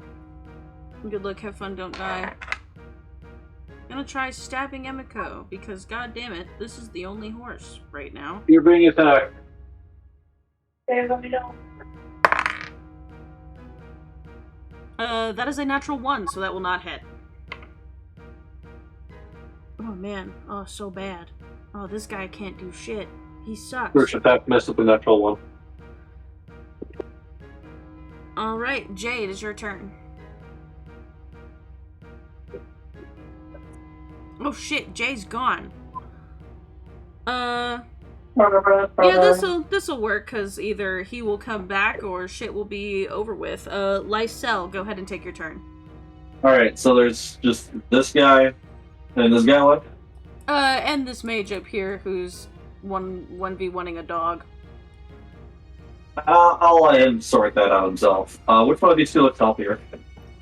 Definitely this guy. This guy? The Yep. swordsman? Yeah. Alright, we're gonna go ahead and run over there. Give Emiko a hand. Our first attack will be at advantage because of a silvery bard. Xander ended up not casting silver. Oh yeah, you're right. Yeah. Sorry, bud. Not at advantage. No, you're good. Well, the first attack's gonna miss with a natural 1. Shit. Ain't them scrubs. Your second attack, however. Okay, I'm back. Welcome Welcome back. back. Ooh, does a 14 hit? A 14 does not hit. That was with the 1 on the soul point die. Well, we missed both of our attacks. Fuck, Wait. dude. The first one's natural one, so that was about right. How long does Boon of the Seven Pillars last? So when you kill somebody... Hold on, let me reread the boon, because I'm pretty sure it's like you get advantage on your next one, and it's the immediate next one. Yeah, I think it's +1 to any roller check. Yeah, and it's Okay, so we'll go with the natural 1. yeah, it would be directly on your next one. Well, shoot. Bonus actions. We don't actually have a lot of those. I don't think. I didn't hit them, so I can't mark them. Yep, that's all we got. Alrighty, and then now that Joey's back, you can go ahead and take your turn. See, perfect timing. Attacking this brute again, another 2 times. The 26 and a 15 to hit. The 26 will hit.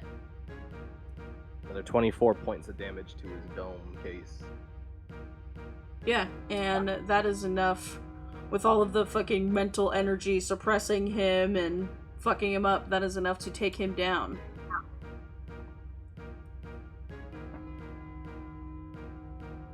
Alright, anything else for your turn, Jay? Nah. Alright. Emiko, it is your turn. Your turn. What? What's your turn? Oh, and hold on.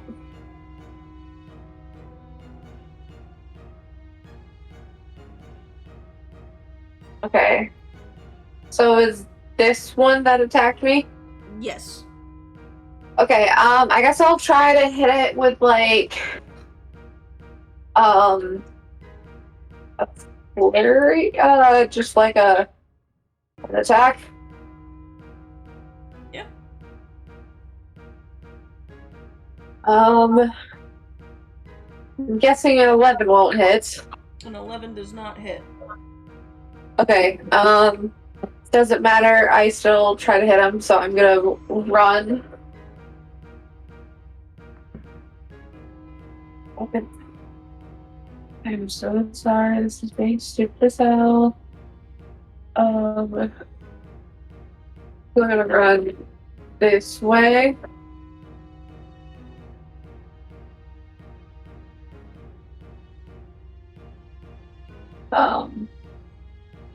And I kind of want to like find some trees like right here or something that's away from fire to tie him up. Yeah. And then I'm gonna dash back.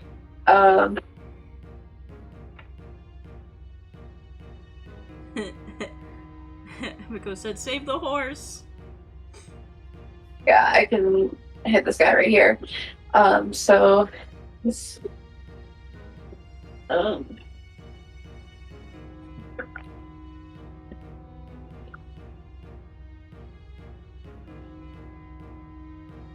natural 20 to hit. Ow! Make my other attack. I was about to say this guy's the luckiest motherfucker I've ever seen. 7 plus 6, 13.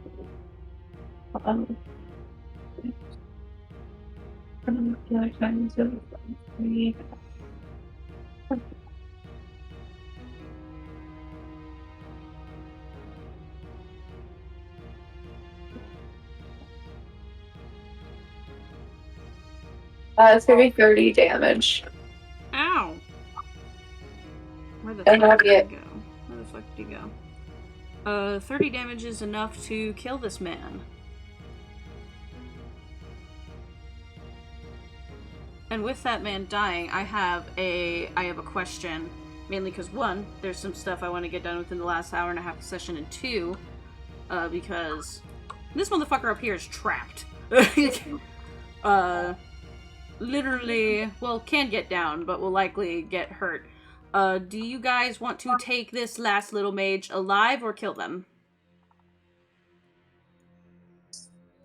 I don't know that I can stop the dog from killing it, so I'm just gonna let it happen. Yeah. So, as the last man falls, you also hear the, basically the mage up here tries to, break away from the maws of the, shadowy creature and ends up, falling down and, is quickly dispatched, as we are out of initiative. I think Xander wipes the dust and shit off of his coat, and just looks down at himself and says, "Well, that sucked." Are we gonna start, stop the fire? We should stop the fire. Sure. I'll rush over, control flame, put out fire. Of the tents first. Yeah. Yeah, I'll help with Druidcraft. Yeah, and you guys are able to keep the fire from getting too crazy. Some of the stuff inside of the tents is spared. Not a lot of it, but some of it. And you also keep it from spreading to any of the foliage and the mushrooms or anything like that, and not accidentally start a contained forest fire. But let me grab a thing. Okay. I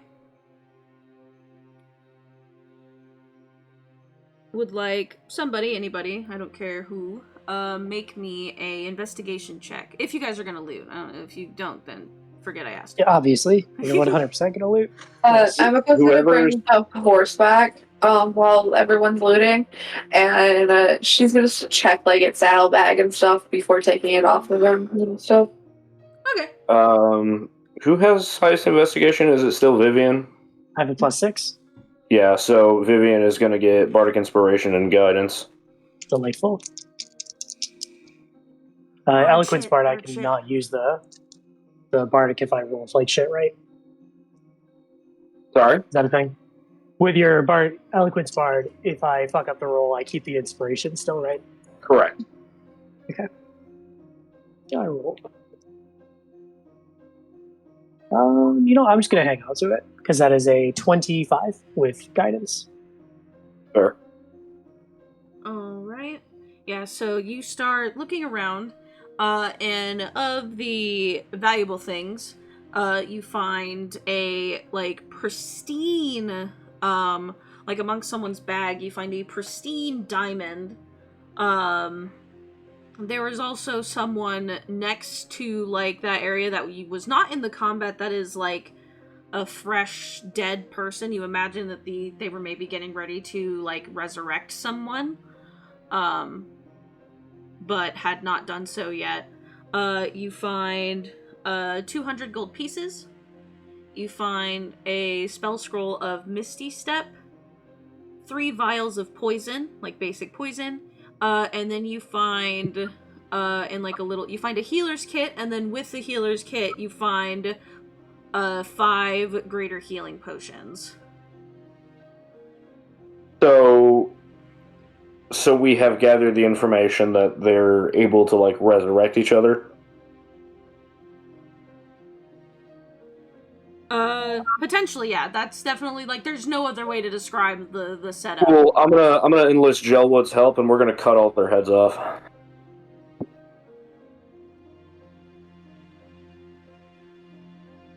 While they're doing that, can I take a look at this body they were going to resurrect?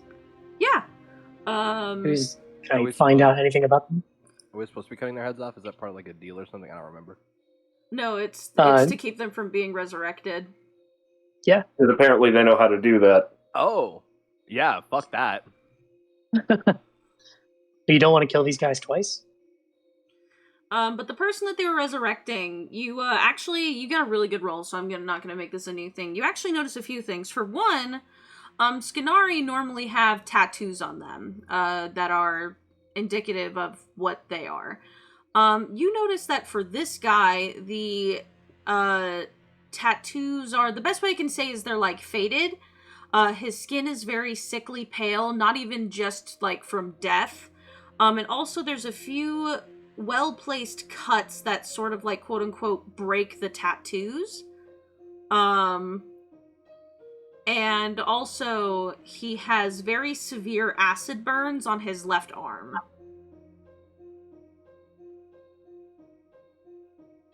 Oh, okay. Can I look down at his arm? Can I see if the acid burn originated from his hand like it did when the dragon shot acid out of the pervert's hand? Yeah, make me an Arcana check. Sure. Wow, hey, that's another 25. Yeah. This definitely looks like you can't really see his hand because it's so burned, but his hand is a little more injured than the rest of his arm. Like, it's all burnt, but his hand is significantly more burnt than the rest of it. Okay, implying that he probably also had a seal and then disrupt or displeased the dragon. Yes. Or tried to break it, I guess. Okay. You said that the tattoos have cuts in them. Does it look like they are strategic cuts to break the enchantment of the tattoos? Yes. Going on both of your 25s, absolutely. So this person was a traitor? Why are they trying to bring back a traitor? I don't know. Maybe he knew something. We could ask him. We could ask him. How big is this diamond? It is like about like the size of the middle of someone's palm. Not your palm, since you're significantly smaller. That was a stupid question. I really should have just asked you how much it's worth. 5,000 GP. Jesus fucking shit. I don't care about this traitor. Okay. Yeah. I mean, none of us even have the ability to cast that spell. What, So- speak with dead? Speak with dead, 100% we can. I actually have tea that lets us all do that. But I don't have a... What I meant is I don't have a resurrection spell that can bring this guy back. Oh yeah, no, fuck this guy. We're not resurrecting him. Fuck that. Okay. So I'm going to put that on hold for right now, but we'll definitely talk to him before we go. Okay. There's also a few more things that are less loot and more information that you find. Also, I will say, if you want to put a pin in that and save it for later, we can always take his head with us. Sure. I want to clear out the rest of the camp first, and then we'll do that before we head out, just because I don't want to get too sidetracked. For sure. I'm just saying we don't have to do it right now. Like, we can... Sure. I'm with you. Yeah.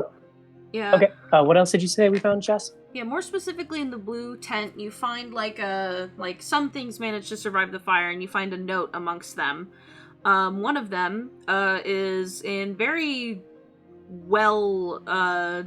very neat handwriting that says, "It's been days and you've no report on the damned Nekomata. Find her or your life is at risk. The mistress has gathered her goblin target and needs the Nekomata alive. You have 2 weeks. Fail at your peril." Hey, chat, you want to do me a favor and drop that in chat? Yeah, I will. I got the first sentence really well, and then I realized I didn't know how to spell Nekomata, and that took me too long, and you were way past. You're good. I'll post all of these in chat, because I do have these like physically written. The second thing is you find a journal. It has mostly been burned, But you see that one of these individuals, not that you know which one, was named Baron, and he wrote, "I've been trying to reach my sister Environ for a 10-day. Nothing. The village was experiencing frequent vampire activity. 2 groups are using the farmland as a ground for a turf war of some kind, and if I don't hear from her soon, I might just go check on her myself. Skinari be damned." The rest of the Skinari be damned. We're going to put that in the J. Elwood pile. Great. What else we find? And then there is one more thing, and this seems like a dossier, some sort of dossier. I don't know how to say that word out loud. You got it right the first time, dossier? Okay, cool. And it says, file on Senia, Seer of Sen.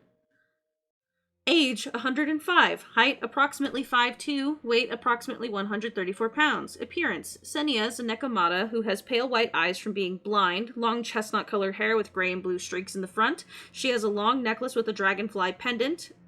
And then there's a category that says, more information. Senia is a seer of Sen, a spirit kin, and also the perfect specimen for the mistress's extraction. She is a powerful spellcaster typically, but is currently experiencing aether sickness due to our last encounter with her. She must be taken before she can recover. Since her last escape, here are the potential locations. Aelenkar, Sanctum, off the coast of Valier, potentially trying to escape via a longer route to Rarndell. This is all the information we have currently. You will be updated soon. Sounds like she took a journey to the southern continent. Okay, sorry. Jess didn't let me finish in time to hear that I fucked it up intentionally for comedy, but that's okay. Okay. Yeah, Journey to Aelenkar, obviously the name of the last campaign. Yeah. So, make it sound more like frat boys than adventurers, if I'm honest. Journey to the Southern Continent just doesn't have the same punch to it. Nothing else? No, everything else is either truly severely burned, or just, like, unimportant, like, stupid notes like, hey, you forgot to put out the fire last night, or, hey, who the fuck ate my last ration, you motherfucker, like, shit like that, like, unimportant. Do we get any impression that any of these motherfuckers would have known any information about the fucking, what do they call it, an experiment? That sounds pretty gnarly. Extraction? I want to know more about that. Yeah, that. I mean, just based on the fact that they have notes about it, they might know a little bit. Maybe not, like, these don't seem like high-ranking enough people just based on, you know, they're just a bunch of people waiting for some goblins to leave a city to kill them. That is the purpose of this camp. But some of them obviously were personally assigned partially to this sort of mission to retrieve this person. And despite being a spirit kin, to not kill them, so they might know something.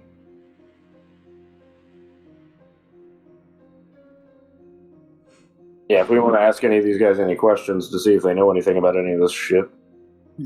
I'm going to take one last look through the bodies using Detect Magic. Anything magic on them? Any of the casters have spell books? Anything like that? The spellcasters didn't have any spell books, but okay. All of them have, I have a question. Would it be easier for y'all for me to just tell you how much GP worth of standard gear they have? Sure. Yeah. Because I know at the beginning of the campaign, it was like, you know, you guys could use some of it. I think we've upgraded a little bit. Now we're really just focused on the magic stuff. Okay. Magic stuff and, you know, whatever we can sell for money. Yeah. For, like, decent amount of money. Yeah, you know, in Skyrim, you always have, like, the weight to gold ratio about what you're going to carry around. Yeah. A lot of the armor, since being burned, is all, like, it's also been heavily used and covered in stuff. So likely a lot of shops will give you too much for it, but all of their weapons are the typical base Skinari weapons where they deal an extra 2d6 of psychic damage, so they are magical.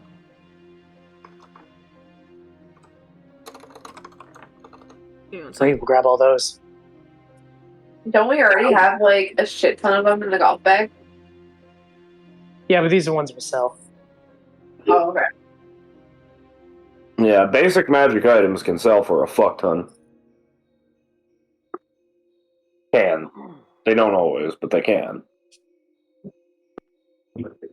It's how we funded our pin yo-yo endeavor at first.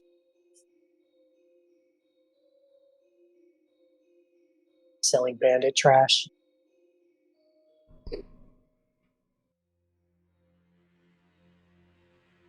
I'm proud of you, Joey. You got away from the mic in time. Weird question. Do they have any hand crossbows? These ones do not. The archers in this one were able to use longbows. Oh, so they were I using actually have. Sorry, go ahead.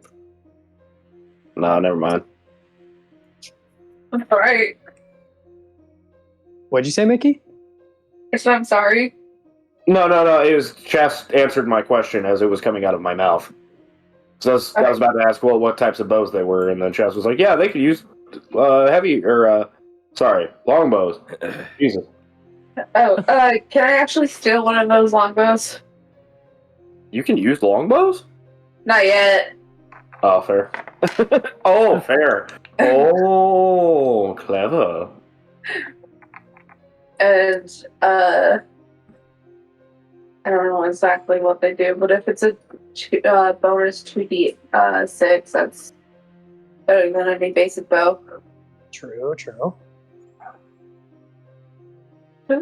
Yeah. So, are you I do love the guys- thought of Emiko with a historically accurate longbow because it's 3 times as tall as she is. That would be amazing. Also, I really feel like we should give Emiko like a bunch of shuriken or something. We can figure that out when we get back to the service. So are you guys still doing the speak with dead on some of these hoes? Yeah, did you put the things in loot as well as the journal entries and whatnot? Oh, I haven't put the journal entries and stuff. Let me copy paste them. Give us everything you have. Yeah, I just forgot to copy paste that. Right, and Emiko is taking 1 psychic longbow. Yeah. Okay. You know, I just thought of something. It might be possible for the bladed weapons, because we're not that hard up for cash. Might be possible to take them to like a blacksmith or something, and use the metals that are already enchanted to like make fucking shurikens and throwing knives and shit. I would love for Emiko to have. There was this really shitty Xbox 360 game where you had a glaive that you threw around, and it would come back to you. Like one of like circular glaives. Non-specific. It was like one of the first games that came out on the 360, and I had the demo for it, and I loved it so much because it was so rad. And then when I told people like, yeah, the demo was really good, they all laughed at me because apparently the game is shit. Like if you get past the opening level. Yeah, I know what kind of weapon you're talking about because there's a Soul Calibur character that uses it. Yeah. That's actually one of the weapons that Mickey has sent to me. Like someday, this thing. Yeah. I just want one that comes back to you because that's rad. That's also Yeah, what absolutely. Neza and Warframe has. That's a chakram. Oh shit. That's what I thought we were talking about this whole time. What Minnow's talking about, if I'm extrapolating correctly, is a circular disc with a bunch of blades like jutting from it, like protruding from it. Yeah, it's gonna keep me up at night if I don't find the name of it. So believe me, I will. But It has for now- been mistakenly referred to as a glaive. You see, I thought we were talking about the fucking hula hoop ass circle blade bitches. Yeah, no, Dark that's a chakram. Sector. What's it called? Dark Sector. Oh, the game? Yeah.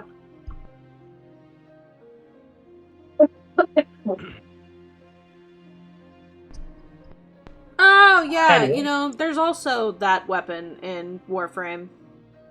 Fuck if I remember what it's called. Shout out to Warframe. Anyway, Shout out to Warframe, not sponsored. Wish we were. hashtag not sponsored, but we'll take that deal. But they're pretty cool. Yeah, for sure. I pitched the speak with dead thing, but I don't really have any specific questions at the moment. So if somebody smarter than me figures it out, then we can do that. And I'd be happy to provide my very high charisma to that goal. Sure. Let's talk it out. So, random questions. We'll pick the best by. Number one, why were you killed? Why did you betray the Skinari? I'm just assuming that's the case. Why did the Skinari want to resurrect you? All good so far. Do you think it'd be worth it to get their name? Maybe. I'll put it on there. What's your name? How about just tell me about yourself? Tell me the circumstances of your life. Tell me the circumstances of yourself. How did you upset the mother? Because that's what they call the dragon, right? They've called her both the mother and the mistress. It's interchangeable. That's some tarot card shit. Okay. How did you upset the mother, mistress mother? What else? Where is the main base? Where do you hide all of your money? He might just be for that one. Be like over there because he doesn't fucking know where he is. Over there. Oh my god. If we want to try and sneak our way in, we could ask him if there's like a passphrase or something that we need to sneak in. I could get us in if that's the case. Yeah. Is there a passphrase to get into the base? Oh my god, I used the wrong form of there. No one tell my college, they'll take away my degree. Okay. Why'd you tell us then? I trust you and the people that listen to this podcast to be fucking cool. Okay. Alright, everyone, be so- cool or else. So, why were you killed? Why did you betray the Skinari? Why did the Skinari want to resurrect you? Tell me about yourself. How did you upset the mother / the mistress? Where is the main Skinari base? Is there a passphrase to get into the base? You want to ask why is this? Why is the seer of? Why are they after the seer of Sen? This Nekomata? That would be definitely a very good question. Also, not to nitpick, but tell us about yourself is not a question. What are the circumstances of your life? Yeah. We shit on Groove a lot for that, but, fair enough, bud. You could say recent life, so that way he's not talking for 2 million years. Of your life, please keep it brief, parentheses. Speak less. Okay, so that's 8 questions. Yeah. I feel like we can find the Skinari base, right? You guys have been... we're The one in the... Are you talking about the one in the depths, specifically? Yeah. You have been in no uncertain terms told where it is. Oh, alright, we're down to 7 questions then. Yeah, obviously they didn't tell you exact the path, but they're literally if you go this way through these caverns, there are several of them, so you have multiple avenues. There is a clearing that they have built a fortress in that has a lake. Yeah, it's a kind of a can't miss it situation, I guess. Yeah, you have been told, because, at first someone told you, and they were vaguely they're over here. And then you're okay, then you ask another person, they're okay, definitely know that they've built in some big area, haven't seen it though, didn't get that far. Then you ask the third person, they're oh yeah, it's that way. Literally, fucking big lake, big cavern, big fortress, literally right there. Okay. I think we can drop this down into 5 questions. So start off, I'll put them in chat. Because some of these will answer the others. We should also consider leaving a question up for information that we get from them. Yeah, these are just me throwing them out there. And then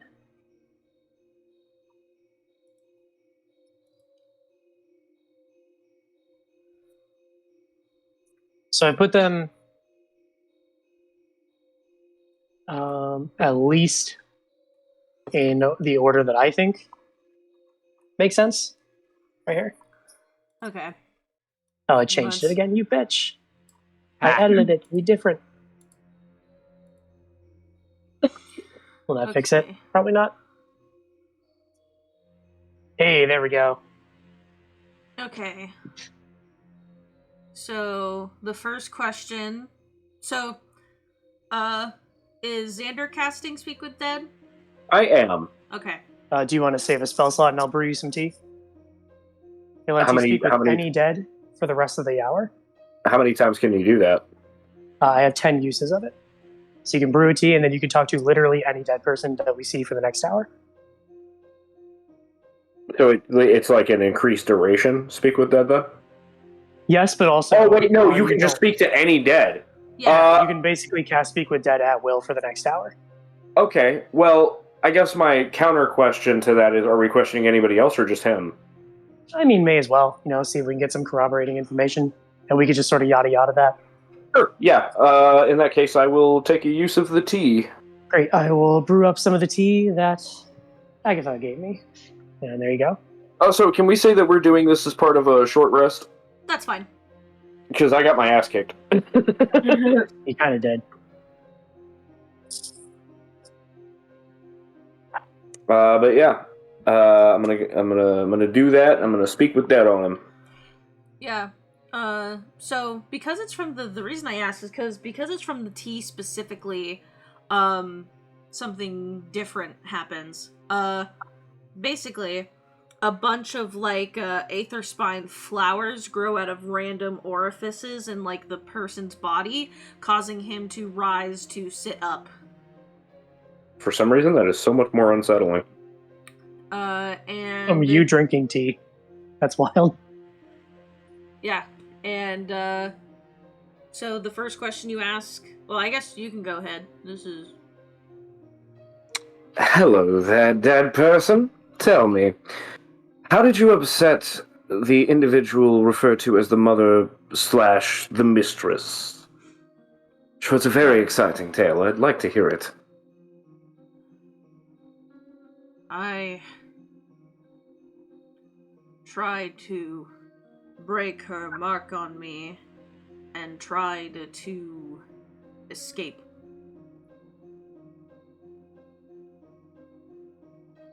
Well, it doesn't look like that escape went very well for you. Tell me, what are the circumstances of your recent life? About a year ago, I got into a fight with a group of spiritkin that we were hunting, and one of them did something strange to me. She was a monk of sorts. Did some strange maneuver to me that didn't harm me in any way, but it sent me to a strange dream state. They tell me that I was out of commission for 3 days, and when I awoke, I was, or felt like, a completely different man. It was like she rewrote my brain. My thought processes and hang-ups about life were completely different. I suddenly had regret for all the people that I had killed and mutilated. I suddenly hated my line of work and hated everyone around me. I also hated that my will was changed against my wishes, but I could not argue, I could not force myself to reason myself back to my old ideals.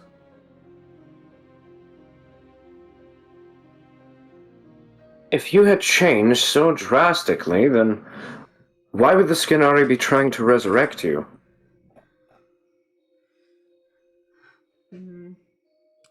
I suppose the only person that would want me back if some fate were to horribly befall me would be my lover. He is a... Oh god, hold on, y'all. Oh, I always forget how to say her name. Hold on. This is important.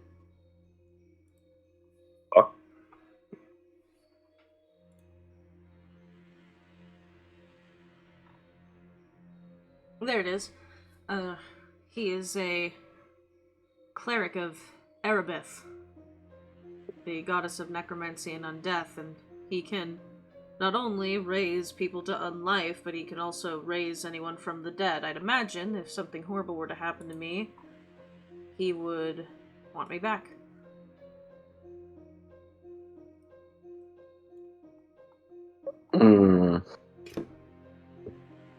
Feel free to break the script if you got more questions, by the way. I have a question, but it's not a important question. So,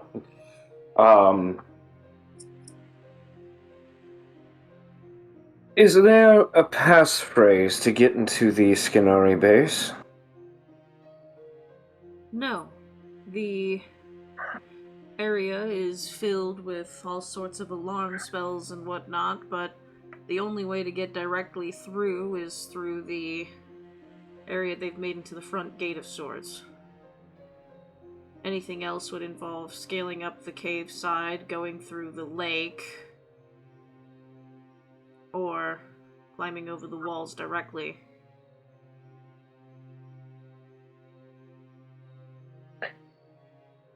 Since we're able to ask the other Skinari peeps about the passcode, I don't need to push the issue on, the security of the base. We can figure that out from the others.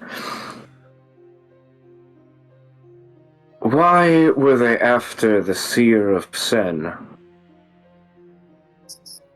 The mistress is planning something huge.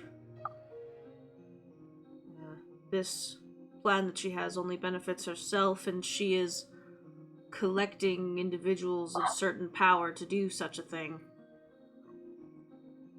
The details of it I'm not sure. I just know that she calls it the extraction, and she has made it one of the Skinari's top priorities to facilitate this extraction. Fucking brilliant. Not only are we dealing with people who traffic in the remains of other individuals, but they're also cultists. Ask about the others. The other ones they're seeking. That's 5 questions. Yeah, all the flowers wilt and die, and he flaps back on the ground. Alright. Let's look around. Can I check around the area, see what stuff is around here? Can I find out who Baron is of all the corpses on the ground? Yeah. Again, we're just gonna go off of your 25 investigation, because that was a really good roll. You can deduce that Baron is one of the, swordsmen, more specifically, the one that was, in the tower and fell and got burned a shit ton. Okay. Going to ask Sir Elwood to please move his body behind a tent or something. And then I'm going to ask, because you can still disguise yourself, right, Xander? Yes. I'm going to ask you to disguise yourself as Baron. And then you can ask a bunch of questions to the Skinari without them getting suspicious. Is the body that I'm moving represented on the map, or is this just a flavor thing? This is a flavor thing, kind of. Did Baron speak at all during our altercation? He was up in the tower, so no, but they would No screams of pain or anything? Yeah, that's what I was about to say, is they would do stuff like that, yell and express and stuff like that. Okay. We know that he, let's see here, his sister is in Viron, so I don't know, make a Virish accent as best you can, and then act like you, disguise yourself with soot all over your face because you were just on fire, and be like, oh, we just barely survived. Chaz, goodbye, Fro. What's up? Chaz, what would you say a Vaic accent sounds like? Either... it is either Scottish, Irish, or any, English accent. Oh, cool. I'm already doing that. Kind of. Yeah, yours, Yeah. I think you say yours goes more in the Australian direction. That's just because I'm bad at accents. Oh, I thought you did that intentionally. No. Because you said that your Not at all. informal accent was more Australian and that your mom hated when you used it. Yeah, the informal one, yes. But Xander doesn't usually talk like that unless it's just him and the silver lining, and even then, sometimes. Cool. Yeah. So we'll. I mean, we can go through this as much as you want, or if you're okay with us, just kind of like breezing through it. I think we'll just like grill them all about questions about, like the base. Yeah, how to get in, if there's like a way to bypass the security, you know. Man, that other guy was like, "Oh yeah, there's alarm spells," and I'm internally, I'm like, "Fuck, dude," because we can't do shit about that. We can dispel local ones if there's like smaller ones that make up the area. I don't know. We'll figure it out. But like we could also ask if the people in charge if they know anything about this extraction. I guess that's a good question too. Does the alarm spell have any sort of like visual indication? Can it be seen? I don't think so, right? We could ask the mages about it. I wanna say that's what I was looking up at the beginning of the encounter. Oh, that's why the mage knew we were there. Yeah. Well, hey, now that we know that, maybe we can make an Arcana roll to figure out how it works, and we can also grill the mages on it too. Well, also the caster dying doesn't dispel the alarm, so I guess we could also, with your investigation, see if we can see any, like, I don't know, wire or something, you know? Sure. What order do you want to do all this in, Chas? Let's wrap up asking the Skinari any questions. There were 9 of them. Okay, so that's 45 questions. Yeah, so basically, summarize generally what you want to ask, and I will tell you what the general consensus answer is. Because you can ask 45 of them. Number 1, defenses and strengths of the Skinari stronghold. So what you get from them is that it is walled around the parts of it that are not connected to a cave wall. It is built into the cave wall, meaning that, it goes deeper than what the size of the fortress implies. Another defense is that there are a fuck ton of them. Another fuck ton of them being people? Yeah, Skinari. Yeah. They're also, like, one of their side does have a lake on it, so it's harder to infiltrate via the lake. Oh, good, they have a moat. Yeah, it's like a half moat. Why is it harder to infiltrate by lake? Because For us, it's not. If we had a large standing army, it'd be a pain in the ass. Is that what you meant? Got it? Yeah, it's more of the fact that, like, if you're caught, and you don't have a swim speed, stuff like that. It's just, like, it's not like you can't use the lake and then walk right in, there's, like, extra steps to it if you take that way. Sure. Yeah, you still got a whole castle in front of you? Yeah. They also technically have archers and mages, lining the gates. And their prisons are the most guarded part of it, but right now the prisons are fairly barren. And then another defense that they said, the last one, is that there are often a lot of people there at one time because they don't do, like, guard rotations or anything like that. Sometimes people leave to go back topside to do, like, assignments and stuff like that. But it's not such a big loss. They do, however, this is actually the last thing because this is a part of the defense. They did say that the biggest loss of people they're going to have is in about a week for a big mission involving a circus. Okay. Second question. Let's ask, what are some weaknesses of the Skinari stronghold? Or of the Skinari, I guess, down here in general? The weaknesses would be is that, they are in a cave system, and because of the way that the fortress is built, it is kind of backed into a corner.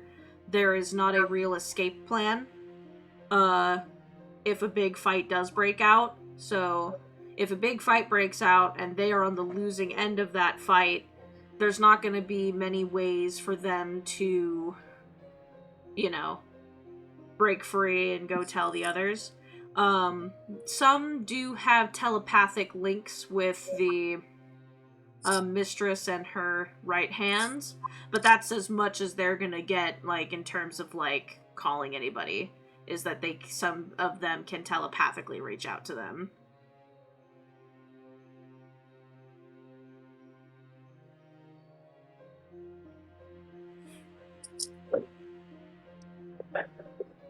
Okay. So we got a Helm's Deep situation on our hands.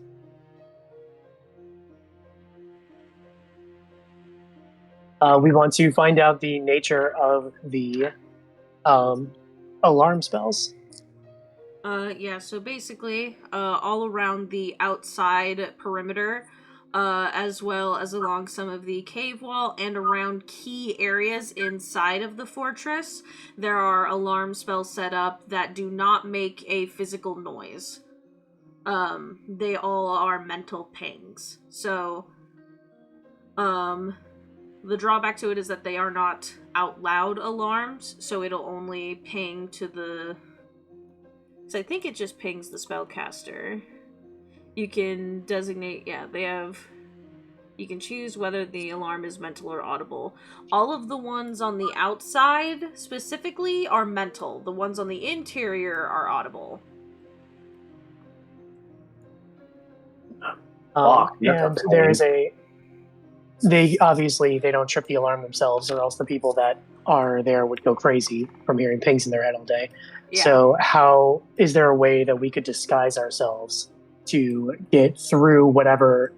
Because I cannot imagine that whoever is setting these things is like designating each person by name. There has to be something that's like a person that is a Skinari can get through here.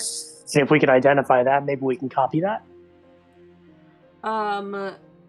Because you can ask the mages, including the one that set up the alarm spell here, they have a tattoo specifically that identifies them as a Skinari, and they designate anyone with that tattoo.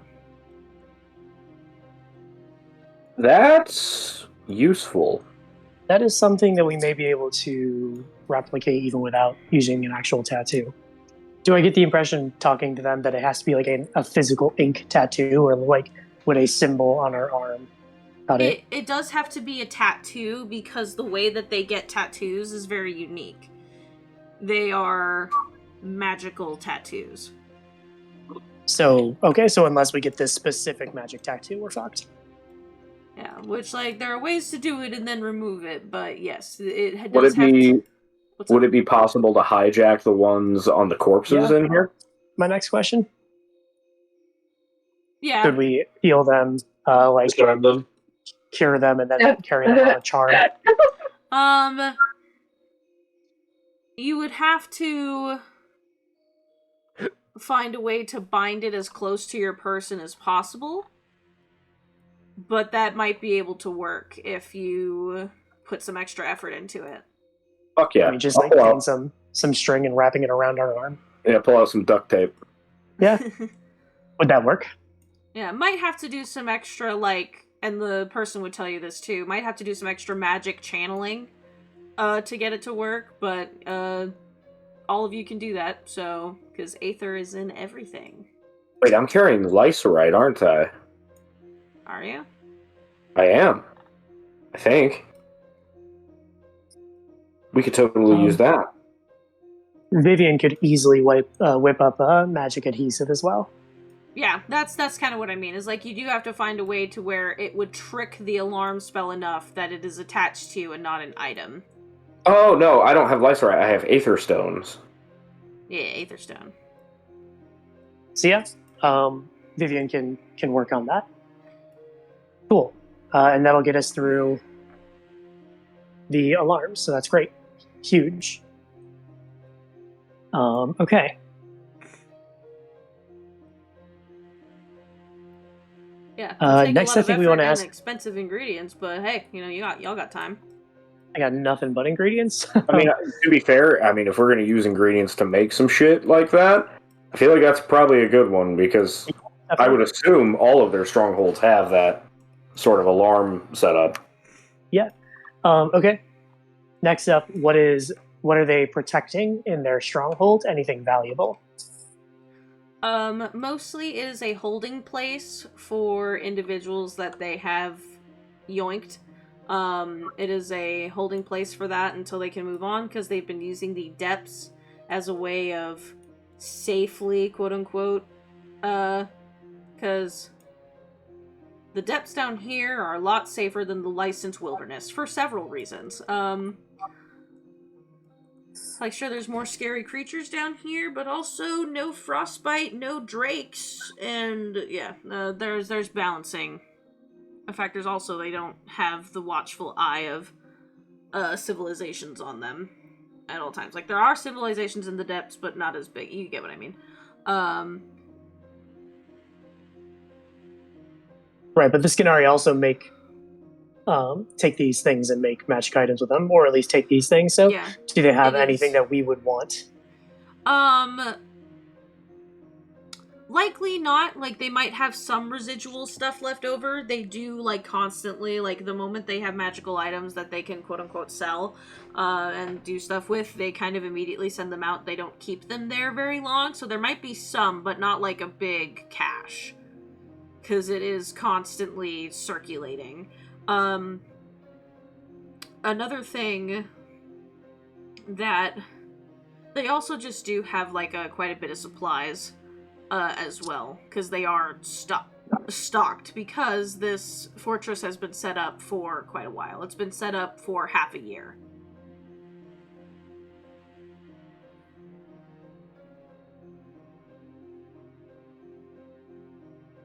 It also has information on future, like, hits. So, all of their, not all, but several of their documents of specific people or areas they want other Skinari to go to, they do have that information in the fortress. Yeah. Chas, can I get a map of Kelmra somewhere? Because we have 80,000 channels, and I'm sure it's pinned somewhere, but can we just pin it in general so I can find it fast? Yeah. Also, if you need to look at it while I grab it, there is one in tabletop. Okay, I will do that. That you can go look at. That's sideways. Is the red dot where we are now? The red dot, no, that was, the brighter purple dot near Snow's Reach is more closer to where you are. Okay. Not exact, because you guys have moved around a little bit, but that is closer. And Icewind and Winterbane are about a week away, right? Yeah, about a week and a half each. Okay. I have a plan, if y'all are ready to hear it, unless we have more questions. I'll take that as a no. So, I think, unless we have more that we need to do here, I feel like we still needed to make a distraction for the goblins, right? Or was this what we needed to get them out? This is what you need. You guys were gonna go attack the people that were waiting for them as a cover for them getting out, rather than trying to escort them out. You thought, well, if they're being targeted by this group, why don't we just go kill that group? Okay. I have a thought. I think we should move forward just a little bit and scout it out from a distance. Unless, I mean, I guess, we probably don't even need to do that. We're getting so much information from these people. I think that we do that, and that we head back, and that we prepare for the circus. And more importantly, that we send covert messages to Winterbane and Icewind, letting them know where this fortress is. Because if it's about a week or a week and a half out, that's when their numbers are going to be drastically diminished, when the circus is going on. And I think that in our two armies, even besieging, granted, a well dug in place, but a place that they can't leave from, they're going to win, right? Unless the armies of this world are incompetent. So I think that we leave this for now, and we focus on the circus from here. Wait, I wanna clarify. So, are you suggesting that we like get the whole ass fucking Snows Reach military involved or some shit? Not Snows Reach, because they're needed for the circus. But Winterbane and Icewind are about a week out, and in a week we know that the fortress is going to largely clear out for that circus. That's a really good point. And if we tell them, what's going on as well, I'm sure that they have smart mages that can figure something out as well, a way to hide the people. If NASA can get robots on Mars, they can figure out how to get an army in there using all of the magic knowledge that we can provide them. Yeah, I think if we give them enough information, they can totally fucking take the fort while we're dealing with the circus shit. Exactly. Yeah, that is or great. at the very least, holy shit, Minnow. They don't even need to take the fort, because the sieges, just starve them out if they have nowhere to go in these caves. Because it sounds like they don't have escape routes even. Is that correct, Chess? They're well and truly dug in. Yeah, they have ways that they can try to take, but they don't have any established ones, right? They can go into the lake and make it to the other side. They can, but it's it's not gonna be a grand escape. It's gonna be maybe 10 people tops, weasel their way out of combat and move on. It's not gonna be a mass thing. Can I real quick one time use one of the sending coins and cast sending to Camillus? And I don't know how the fuck I would do this in 25 words or less, but just explain to him the plan, essentially. Because I'm sure he has official channels he can use to, or better yet, just be hey, we need uninterrupted conversations with people in charge in Icewind and Winterbane. I'm gonna send that exactly, because that was 25 words or less. Thank you, Meadow. That's what I'm here for. You get back. Might take me a few days, but I can likely arrange it. Tonight?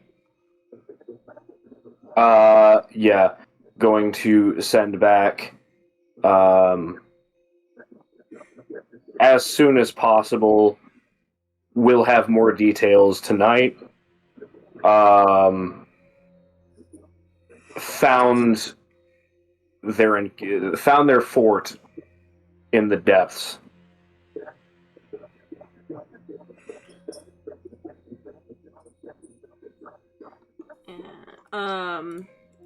Since that's a separate sending, obviously.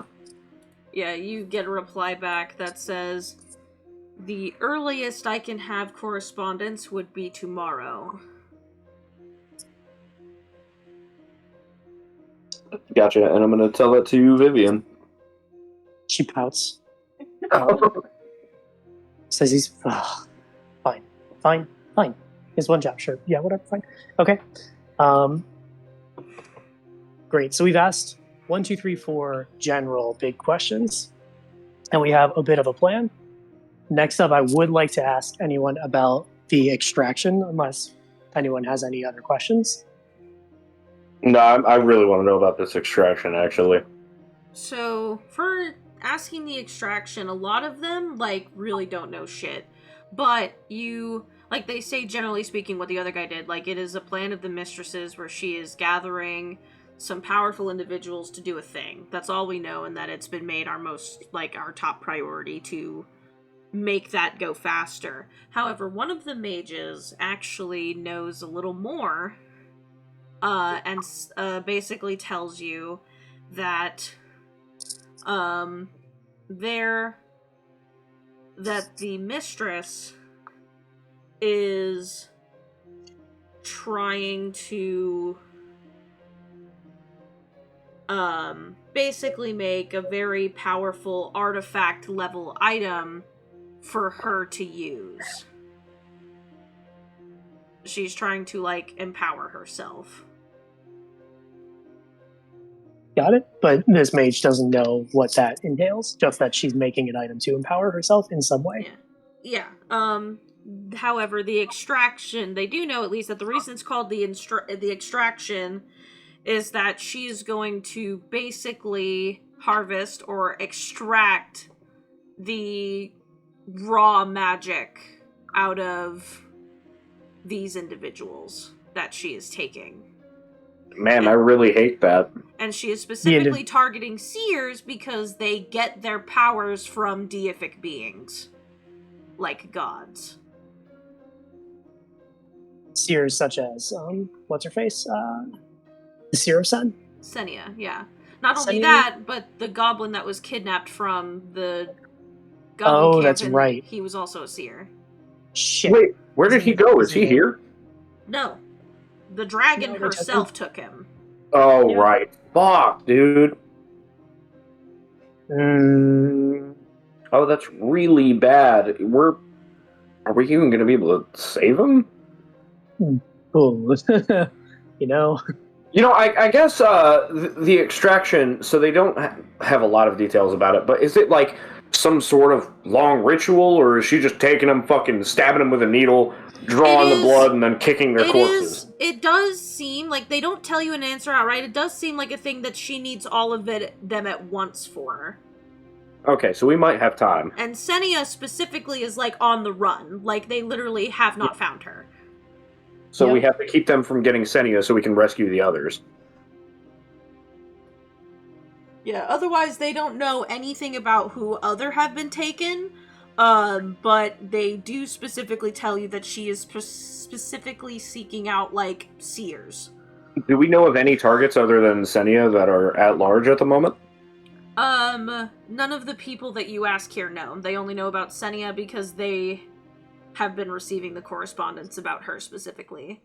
Gotcha. I guess more so the question is, like, did they have anybody else that they were told to look for? Because even if they didn't know it was for the extraction, if they were told to seek out specific targets, I know we did have the orders earlier. Where is that? I need to look at that. Might be important. The only other people that these people were specifically asked to look for was the goblin, and he has been marked off because the dragon came and got him herself. Right. Okay. Okay. Finding Senia is going to have to wait until after the circus. Yeah, it's also that she is, far as, like, you know, she has made a pretty hefty escape as well, because they did detail that in one of the notes. So I'm saying this as your DM. You guys definitely have a little bit of time because she's either somewhere in Viron or all the way in fucking Rarendell. Yeah, and those are two, as we found before, very distant places. Yeah. So that Okay. is me as your DM telling you that this is not a, like, oh, in 3 sessions we have to find this Right. bitch or we fail. It's I mean- like, no, you I got... mean, even if it was, Persona we could, deadlines be like, yeah, even if it was, it'd be like, well, that's just one thing we simply cannot do, and that we're just gonna have to be okay with that. Yeah. Okay. So, last thing I want to do is we've asked these people that we have pulled out here, but we did throw Baron behind, one of the tents. That way they didn't like look over and see that Baron was dead while Baron was talking to them. Let's just say like we get one other name or something, and we disguise self as that person. And then can we ask Baron some questions about the vampires Yeah. for Sir Elwood? Yeah. And Sir Elwood, in case you missed it before, one of the Skinari named Baron had a journal that said, I've been trying to reach my sister in Viron for a 10-day, nothing. The village was experiencing frequent vampire activity. 2 groups are using the farmland as ground for a turf war. So I assume that might be something related to Winfrey, if you wanted to ask any questions about it.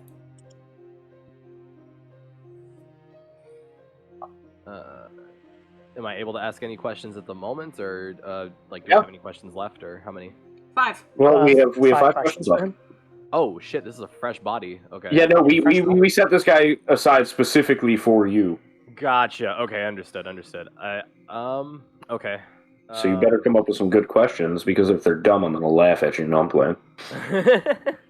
Damn. Well, I'm just gonna play this like I play everything else, off the cuff.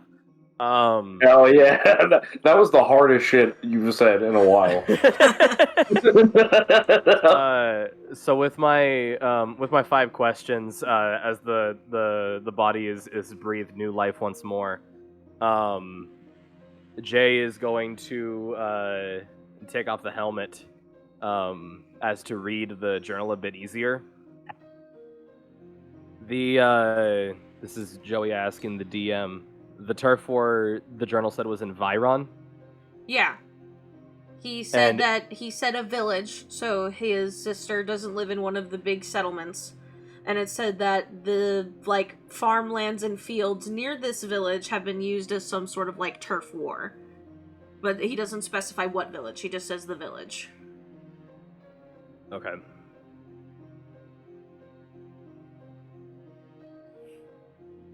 So I just ask this thing the questions and it gives me the answers I want? More or less. Excellent. I mean, it can't tell you anything it can't tell you anything it doesn't know, but... The corpse says, yes! I'm kidding. No. Better not, I wasn't asking it. I know, I had to make that joke.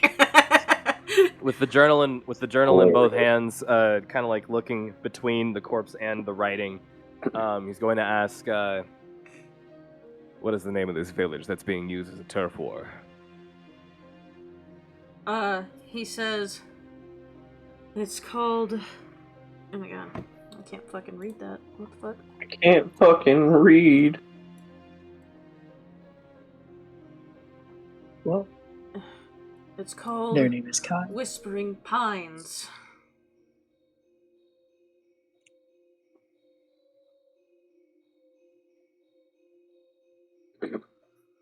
In your journal, or in this journal, there are 2 factions that are stated as being part of a turf war. Who are the 2 factions? Some sort of new rising cult led by vampires with elemental magics. The other one, according to some of my sister's letters before, is between some other vampire with a very strange diet. Instead of feasting on blood, he feasts on flesh. Or, I don't know. I just know that this vampire is not typical.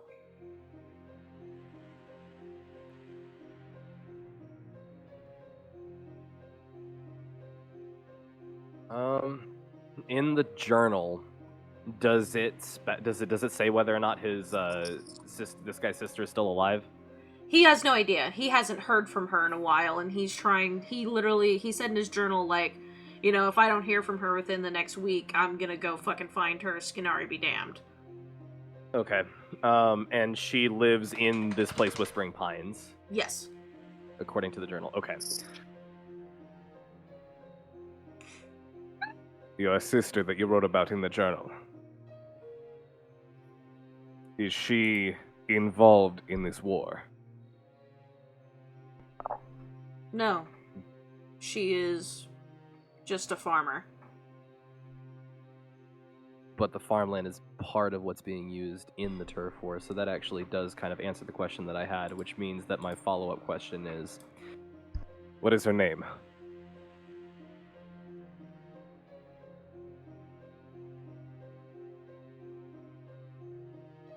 Her name is Lysandra. That's a badass fucking name. She's a farmer and she got that kind of name. Bitch, go work at a library. Cackling chest noises.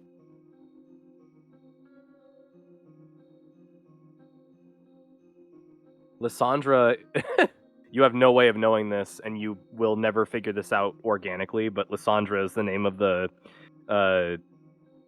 vampire sister coven that runs the fucking Underdark in Gaia.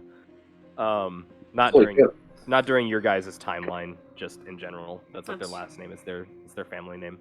That's really Maybe funny. it's the same one. Well, I have a 5th question.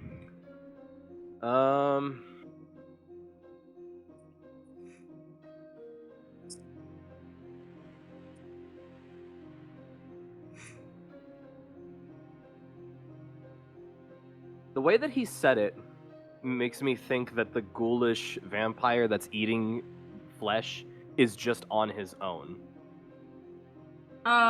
He definitely... No, it's definitely, that's just the... I was more leaning into that. I don't want to waste one of your questions. It's definitely like a faction thing.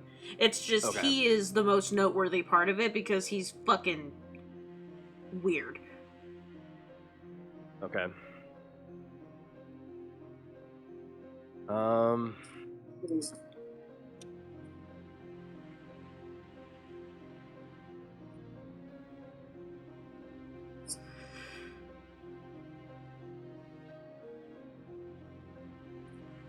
Anybody have any ideas? I need snacks around here. Because I feel like I kind of got everything that I needed from this guy. You know what? I'm gonna see if this guy knows. This guy doesn't know the two factions, other than that they are two vampire factions. But because his sister lives in the same village that is ground zero for a fucking turf war between two different vampire factions, he probably looked into this shit on his own. I'm just gonna throw a Hail Mary. Do I remember what the armor from my dream looks like? Yeah. I'm going to give him a description of the armor and say, have you heard of any trials that could lead to the acquisition of this armor that can destroy these vampires? I'm going to make a check. Can I give you bardic inspiration? Sure, what's your bardic inspiration? Right now, it's the creature, goddammit. Hey. I'll give you guidance too, I don't give a shit. Hey, I know that corpses are considered objects in this game, but also he's not breathing, but he's talking right now, so he's like kind of a creature. Vivian will help stir his memory. Does it start with an R? Okay, so are you trying to help him? Because do you have proficiency in history? I do. Not history, unfortunately. I do. Alright, advantage. Alright. I've read books about vampires because of Gelwood. What? Okay, so he got a 25. Woo! Hell yeah. There's a shot in the dark and I took it.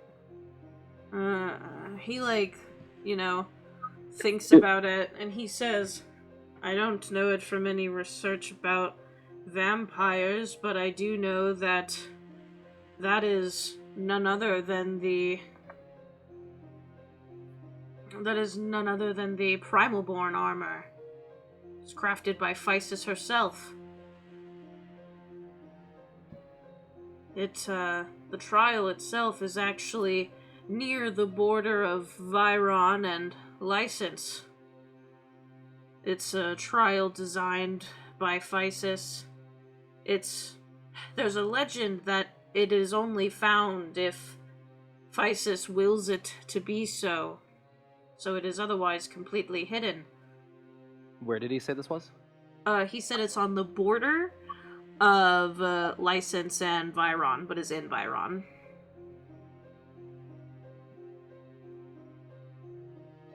Bam. It is Notes taken. It is one of the many trials of the circle. It is of Physis's design specifically.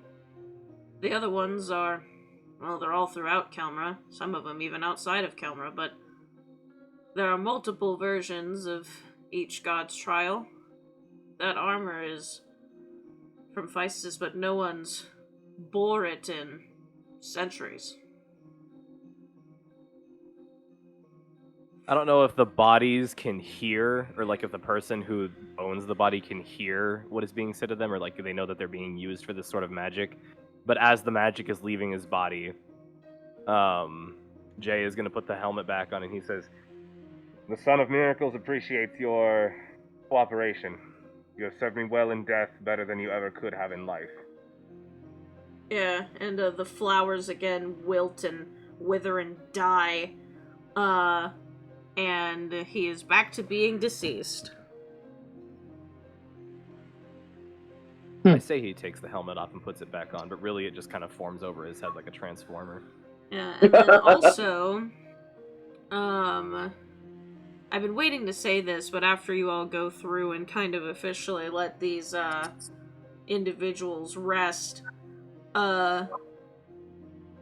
Lysel, there's like now like on your like left arm, where it is not bone, because obviously your hands are made out of bone.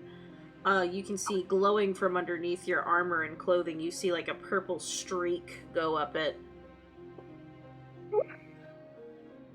Yeah, that's something to try and pull their, I guess, chain. I don't know how far chain belt goes down, as I guess, but yeah, pull their, they're gonna expose their forearm and try and look at what the marking is. Yeah, it's kind of like a swirl that just kind of like wraps around and goes up your arm. And it starts to like move, and like after a second it starts to move and shimmer like the rest of the like glowing marks under your skin. Representative of souls. Was that the Smenzel? Yeah, that was a collective of several Skinari souls. I see. I was confused for a split second. I was like, did someone just curse me? Also, another little red orb appears above your head, adding another dot in the semicircle forming. Oh. Was one of them actually a dragon?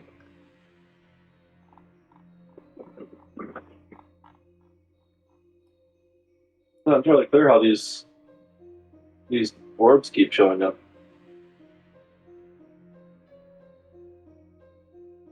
How are these appearing over the head? Is it like, is it gonna like make a full halo? Here, I actually, for a completely different conversation, because the more of these that pop up, you actually start to recognize them a little bit, Lysel. You have the starting of something like this.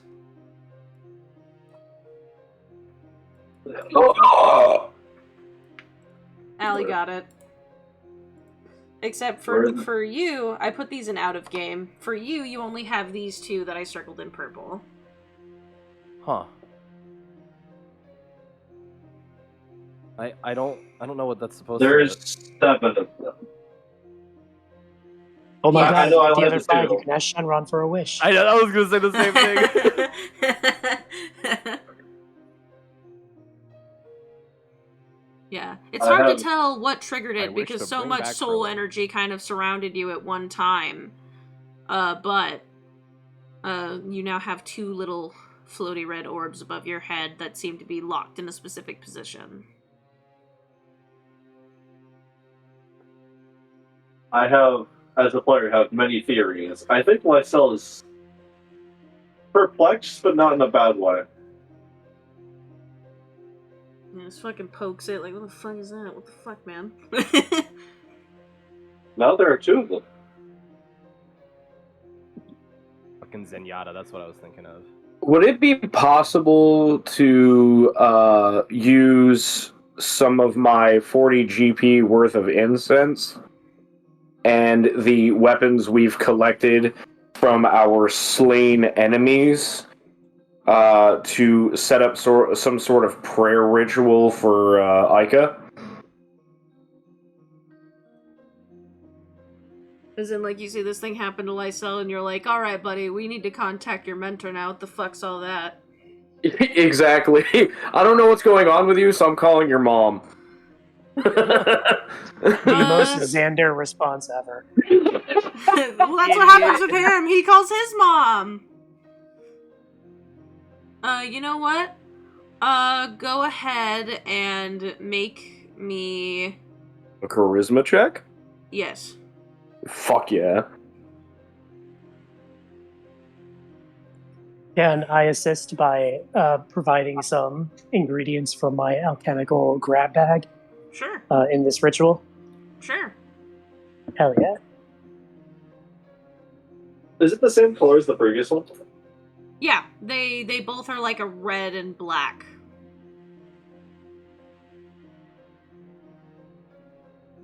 Okay. So, and this is just charisma, right? Not like Yep. persuasion or anything? Charisma. Okay. 23. Yeah, you see like a red circle start to carve itself in the ground surrounding the things that you've laid out, and light pours from it. And you hear the scraping of metal like a sword against rock. And when the circle completes, you see a blink of like red light, and you see a spectral visage that's like a translucent like red and black figure sort of appear. It's not Ica, but you do see an individual that is definitely an Arakan, with like a long tail with scales lining the top of it. They are holding a scythe and kind of like holding it over their shoulder, and the blade is very large and almost curves all the way around them with the way they're holding it. And they look towards Xander, since he was the one who facilitated this,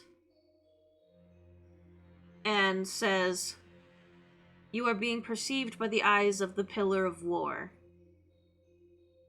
Ah, yes, thanks very much. I was wondering if perhaps the aforementioned Pillar of War would maybe have some information about what's happening to my friend here. And Xander gestures to the souls floating above Lysel's head. Yeah, the individual, like, flourishes her scythe and, like, makes, like, a few sounds like, ha, ha, and, like, swipes her scythe over Lysel's head and, like, through the souls, and, like, the blade of her weapon, like, passes, like, right through them, and then she goes into, like, a resting stance, and then, realigns herself and says,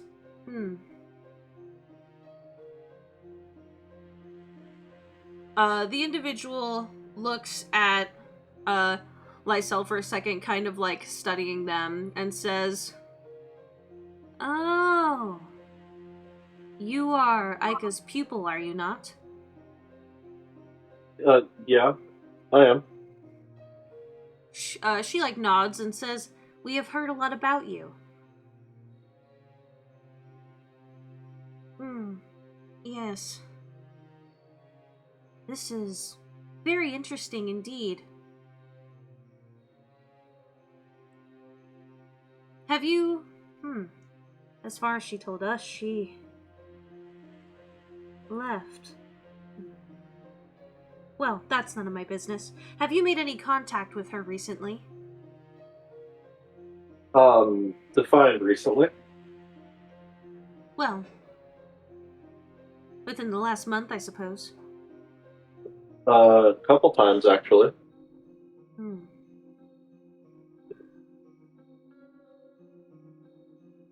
Well, obviously I am not Ica herself. I am one of her Reapers. I am not someone... I am a true Reaper. I am not one of the individuals that has a fraction of the capabilities or powers such as yourself. I am one who works with Ica personally a lot of the time. What I can tell you is that Ica has only taken on 2 students in the entirety of her time as the Pillar of War.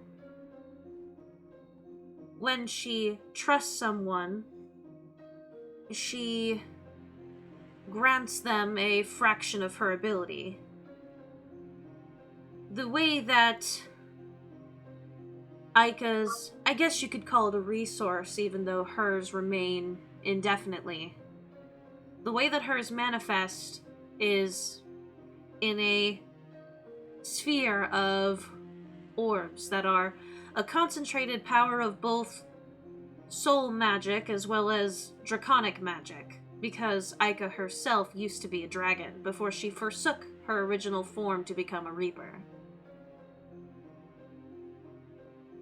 If you complete the crown, something will happen, I assume. I don't know the extent of Ica's powers on a personal level.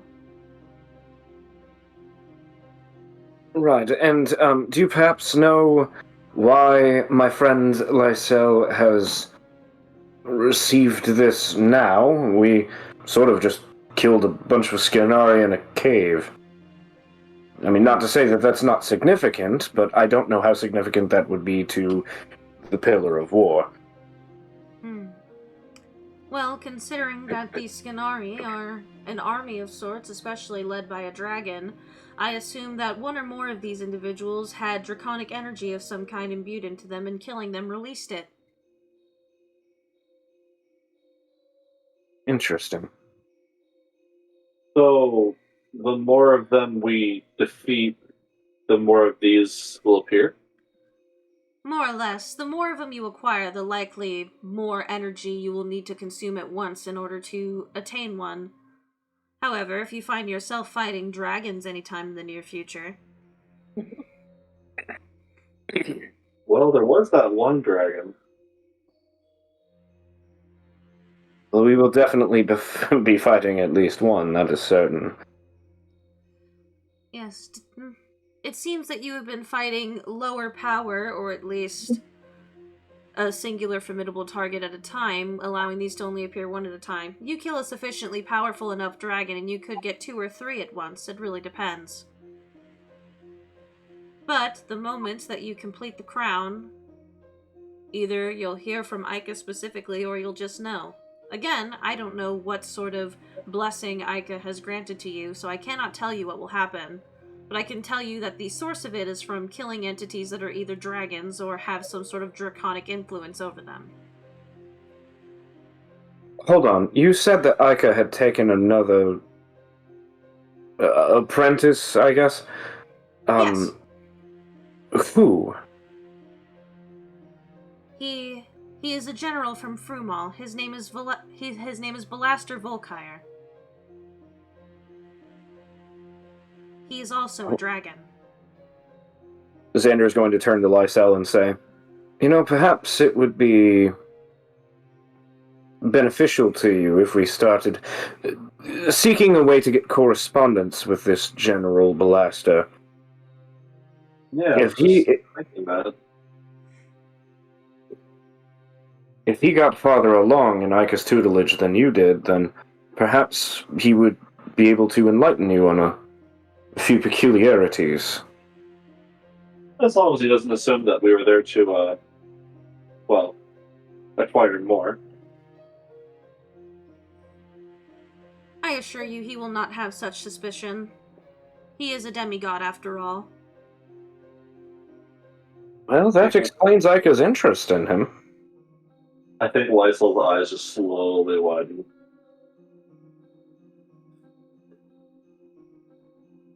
Yes. A demigod? Yes. He is the son of the draconic god of lightning.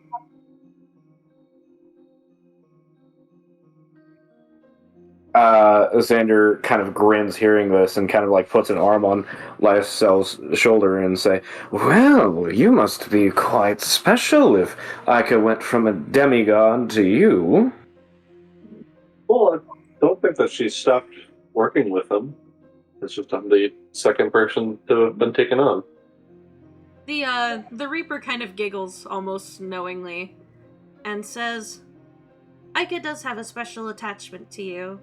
She won't admit it. Do you have any idea why? Well, considering that you are an Aetherkin, and from the story she's told, she actually witnessed you form. Almost like a mother, obviously being there for the birth of their own child. Holy shit, she imprinted on you. Or is it the other way around? Likely the other way around. Since Lysel is the product of several souls wandering adrift from war and chaos within the Aether Spine and formed of these components to create an entirely new soul, as the way that all Aetherkin are born, Ica witnessed this, and she shrugs, I guess took a personal connection in that. In a way, she views you as her own child. It. Lysel looks really lost in thought at this moment. The individual, chuckles again, and she says, she's gonna kill me for saying all that, but I think it's your right to know.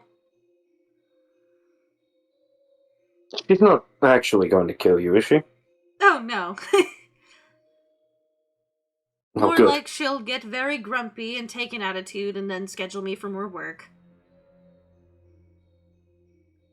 Well, we very much appreciate the information. Also, just out of curiosity, did this ritual that we sort of put together, did that actually summon you here, or did you just happen to see it and think, oh, well, that's interesting, I'm going to humor them? The second one. Fair enough. Actually, summoning a Reaper is very potent and powerful magic. But also, since you are traveling with one of my lady's pupils, it's sort of, keep a close eye sort of situation. Oh, thank the gods, that's really what I was banking on, if I'm honest. Did we catch this Reaper's name? She has not said her name. What is your name? If you don't mind me asking. Oh, how very rude of me. I guess I didn't mention it. They just call me Zaya. I imagine that we have a good chance of meeting again. I figured it'd be worth asking. More than likely. I apologize that I had to come to you in a sort of projected state rather than formally. Our sect of Mortimus has been rather busy as of late. Does it perhaps have something to do with a turf war going on in Viron? I cannot say. That is not what busies me, at the very least. I've actually been busy with the war going on in Frumal. Whoa. I'll tell you, I have never sent to rest so many dragon souls in my life. It's kind of scary. Sounds like it. Well, thanks so much for your help. Lysel, did you have any other questions for your fellow Reaper here? So, you haven't had contact with Ika in some time? None of us typically have direct contact with Ika most of the time. She is very busy. We just receive our orders from her. Well, I see. Well, if you see her sometime too, tell her I said hi, and I'll do the same.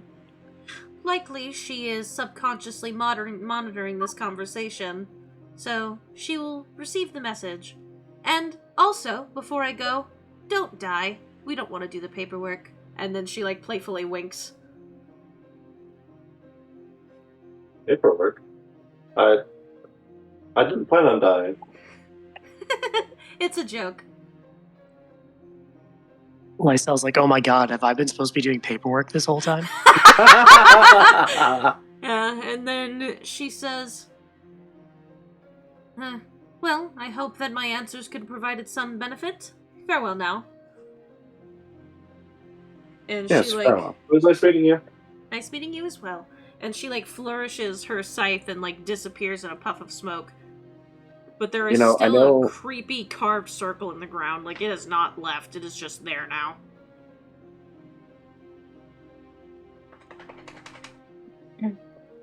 When that Reaper arrived, I half expected that sort of avatar form to coagulate from the blood of the people we killed here.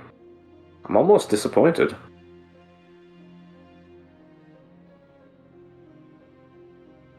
But I guess on the other hand, that would have been very gross. Either way, we should get back to the goblins and let them know. I sent word via bat, so... Oh, wonderful. Either way, we should get the hell out of here, because it's gross down here. It is very gross, and it smells terrible. We could probably catch up with them if we hurry. Vivian is already on top of the horse that she has named Eileen.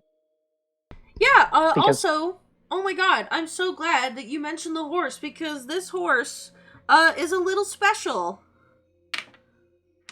Okay, elaborate. So Kind of a rude thing to say about a horse. I mean, it doesn't know any better. Remember that meme that someone sent the meme channel where, like, someone drew a dick on a seal and it said, "Look at his fucking face! He doesn't know that you did that! What the fuck is wrong with you?" Sorry, I just thought of that. But, something about this horse, is, for one, It's sentient. no. However, actually, It leans real good. yeah, it does lean real good. Vivian, Hence the real name. quick, can you make me an Arcana check? Sure. Oh my god, I just understood that, Minnow. Fuck's sake. Right. Xander, guide me. Yeah, you got it. Okay. Thank God, because I rolled a 3. Oh, you still have Bardic Inspiration. I do. I use that. That's a D8, right? Yeah. Okay, so I rolled 3 3s. So 3, 6, 9. Damn, you're fine. That is a total of 15. This horse is a construct. Oh, Excuse me? A druid wouldn't be able to turn into this horse, in particular, this specific horse. This horse is a construct. Of course. yeah. She like reaches up to pat its mane, and her hand claps against her. Yeah, well, because it still has, like, it still feels like warm, like flesh, and still does have some parts of it that are organic. But you notice that there is, like, behind one of its ears, there is, like, a little panel, like a literal metal, like, opening. Oh my God, it's a Terminator. It's a fucking Wait, cyborg? Are you telling me that it's like this horse is it's an organic horse, but it's got like robot parts in it? Yes. All right, hang on. I'm gonna poke behind its head, and we're gonna see if a little alien pops No, out like it's it's a fucking android horse, bro. What the hell? It's a fucking cyborg. Yeah, what's behind the panel? Yeah, so basically it is a little more steampunk than I'm letting on, so there's actually like a little like valve turn thing on it, and you like twist it and it goes and you like twist it and it makes a high pitched like whistling noise, and then like you open it up and like some steam comes out, and when this happens, the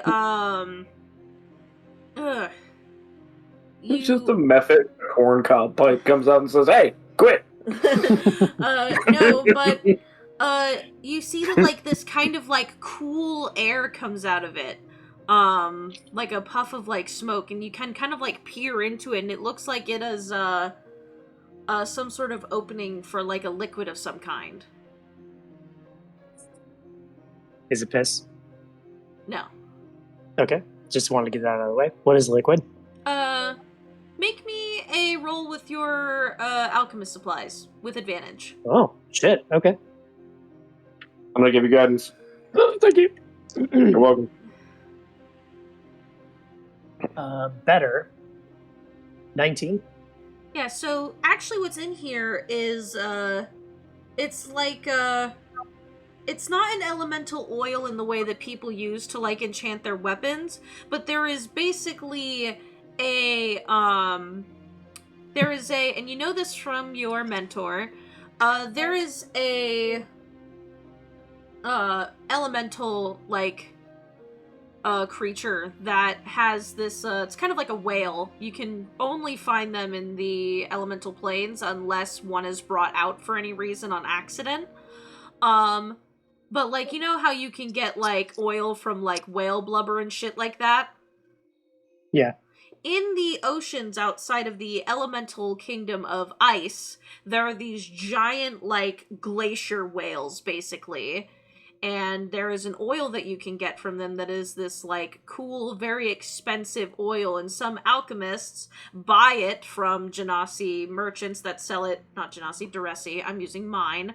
Duresi merchants that sell it after exporting it from the elemental planes. It is very expensive, and it is a very good alchemical component, and it is often used to power things like Makovians and stuff like that, which Makovians are the, The little robots. they're the Teosia equivalent of Warforged. I know they're not small, but I always picture them as small and cute. Yeah. Well, hey, how full up does his horse look? Full tank of gas? Like over half, yeah, almost full. Maybe like 75%. Alright, well, here's the thing. Vivian has grown up without very much money at any time, also grown up being very much a do-it-herself type of gal, also grew up on a farm. All of this is a conduit for redneck rocket engineering, so she is going to try and spend some time to find a new alchemical source that doesn't require me to trade with the elemental planes. Yeah, so we'll figure that out another time. There is definitely some stuff that you can do that, like, probably wouldn't be as effective, like, it would burn out faster, but it would definitely work. Sure, yeah.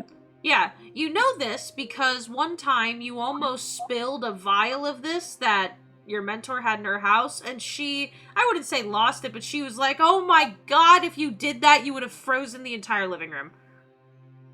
Honestly, knowing her, she probably let me do it and then fixed it. She's like, oh yeah, see what happens.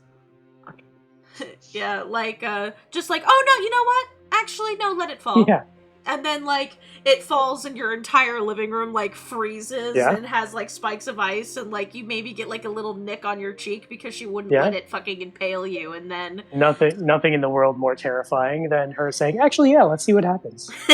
And then she fixes it and goes, anyway, so that's a glacier whale oil, and if it's not in a controlled space, it does that.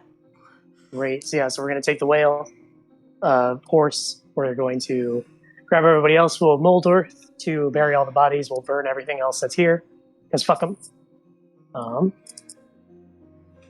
anything else that we need? No.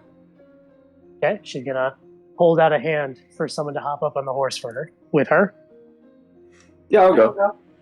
Oh, never mind. All right. You go. I think Sandra and Emiko have this exchange, and he just like sighs and just picks Emiko up and puts her on the horse. Okay. Vivian says that works.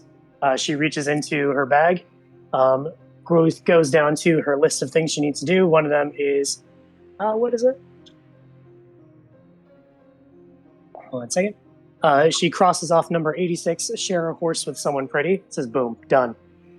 Puts it back in her bag and says, let's go. Yeah, or something.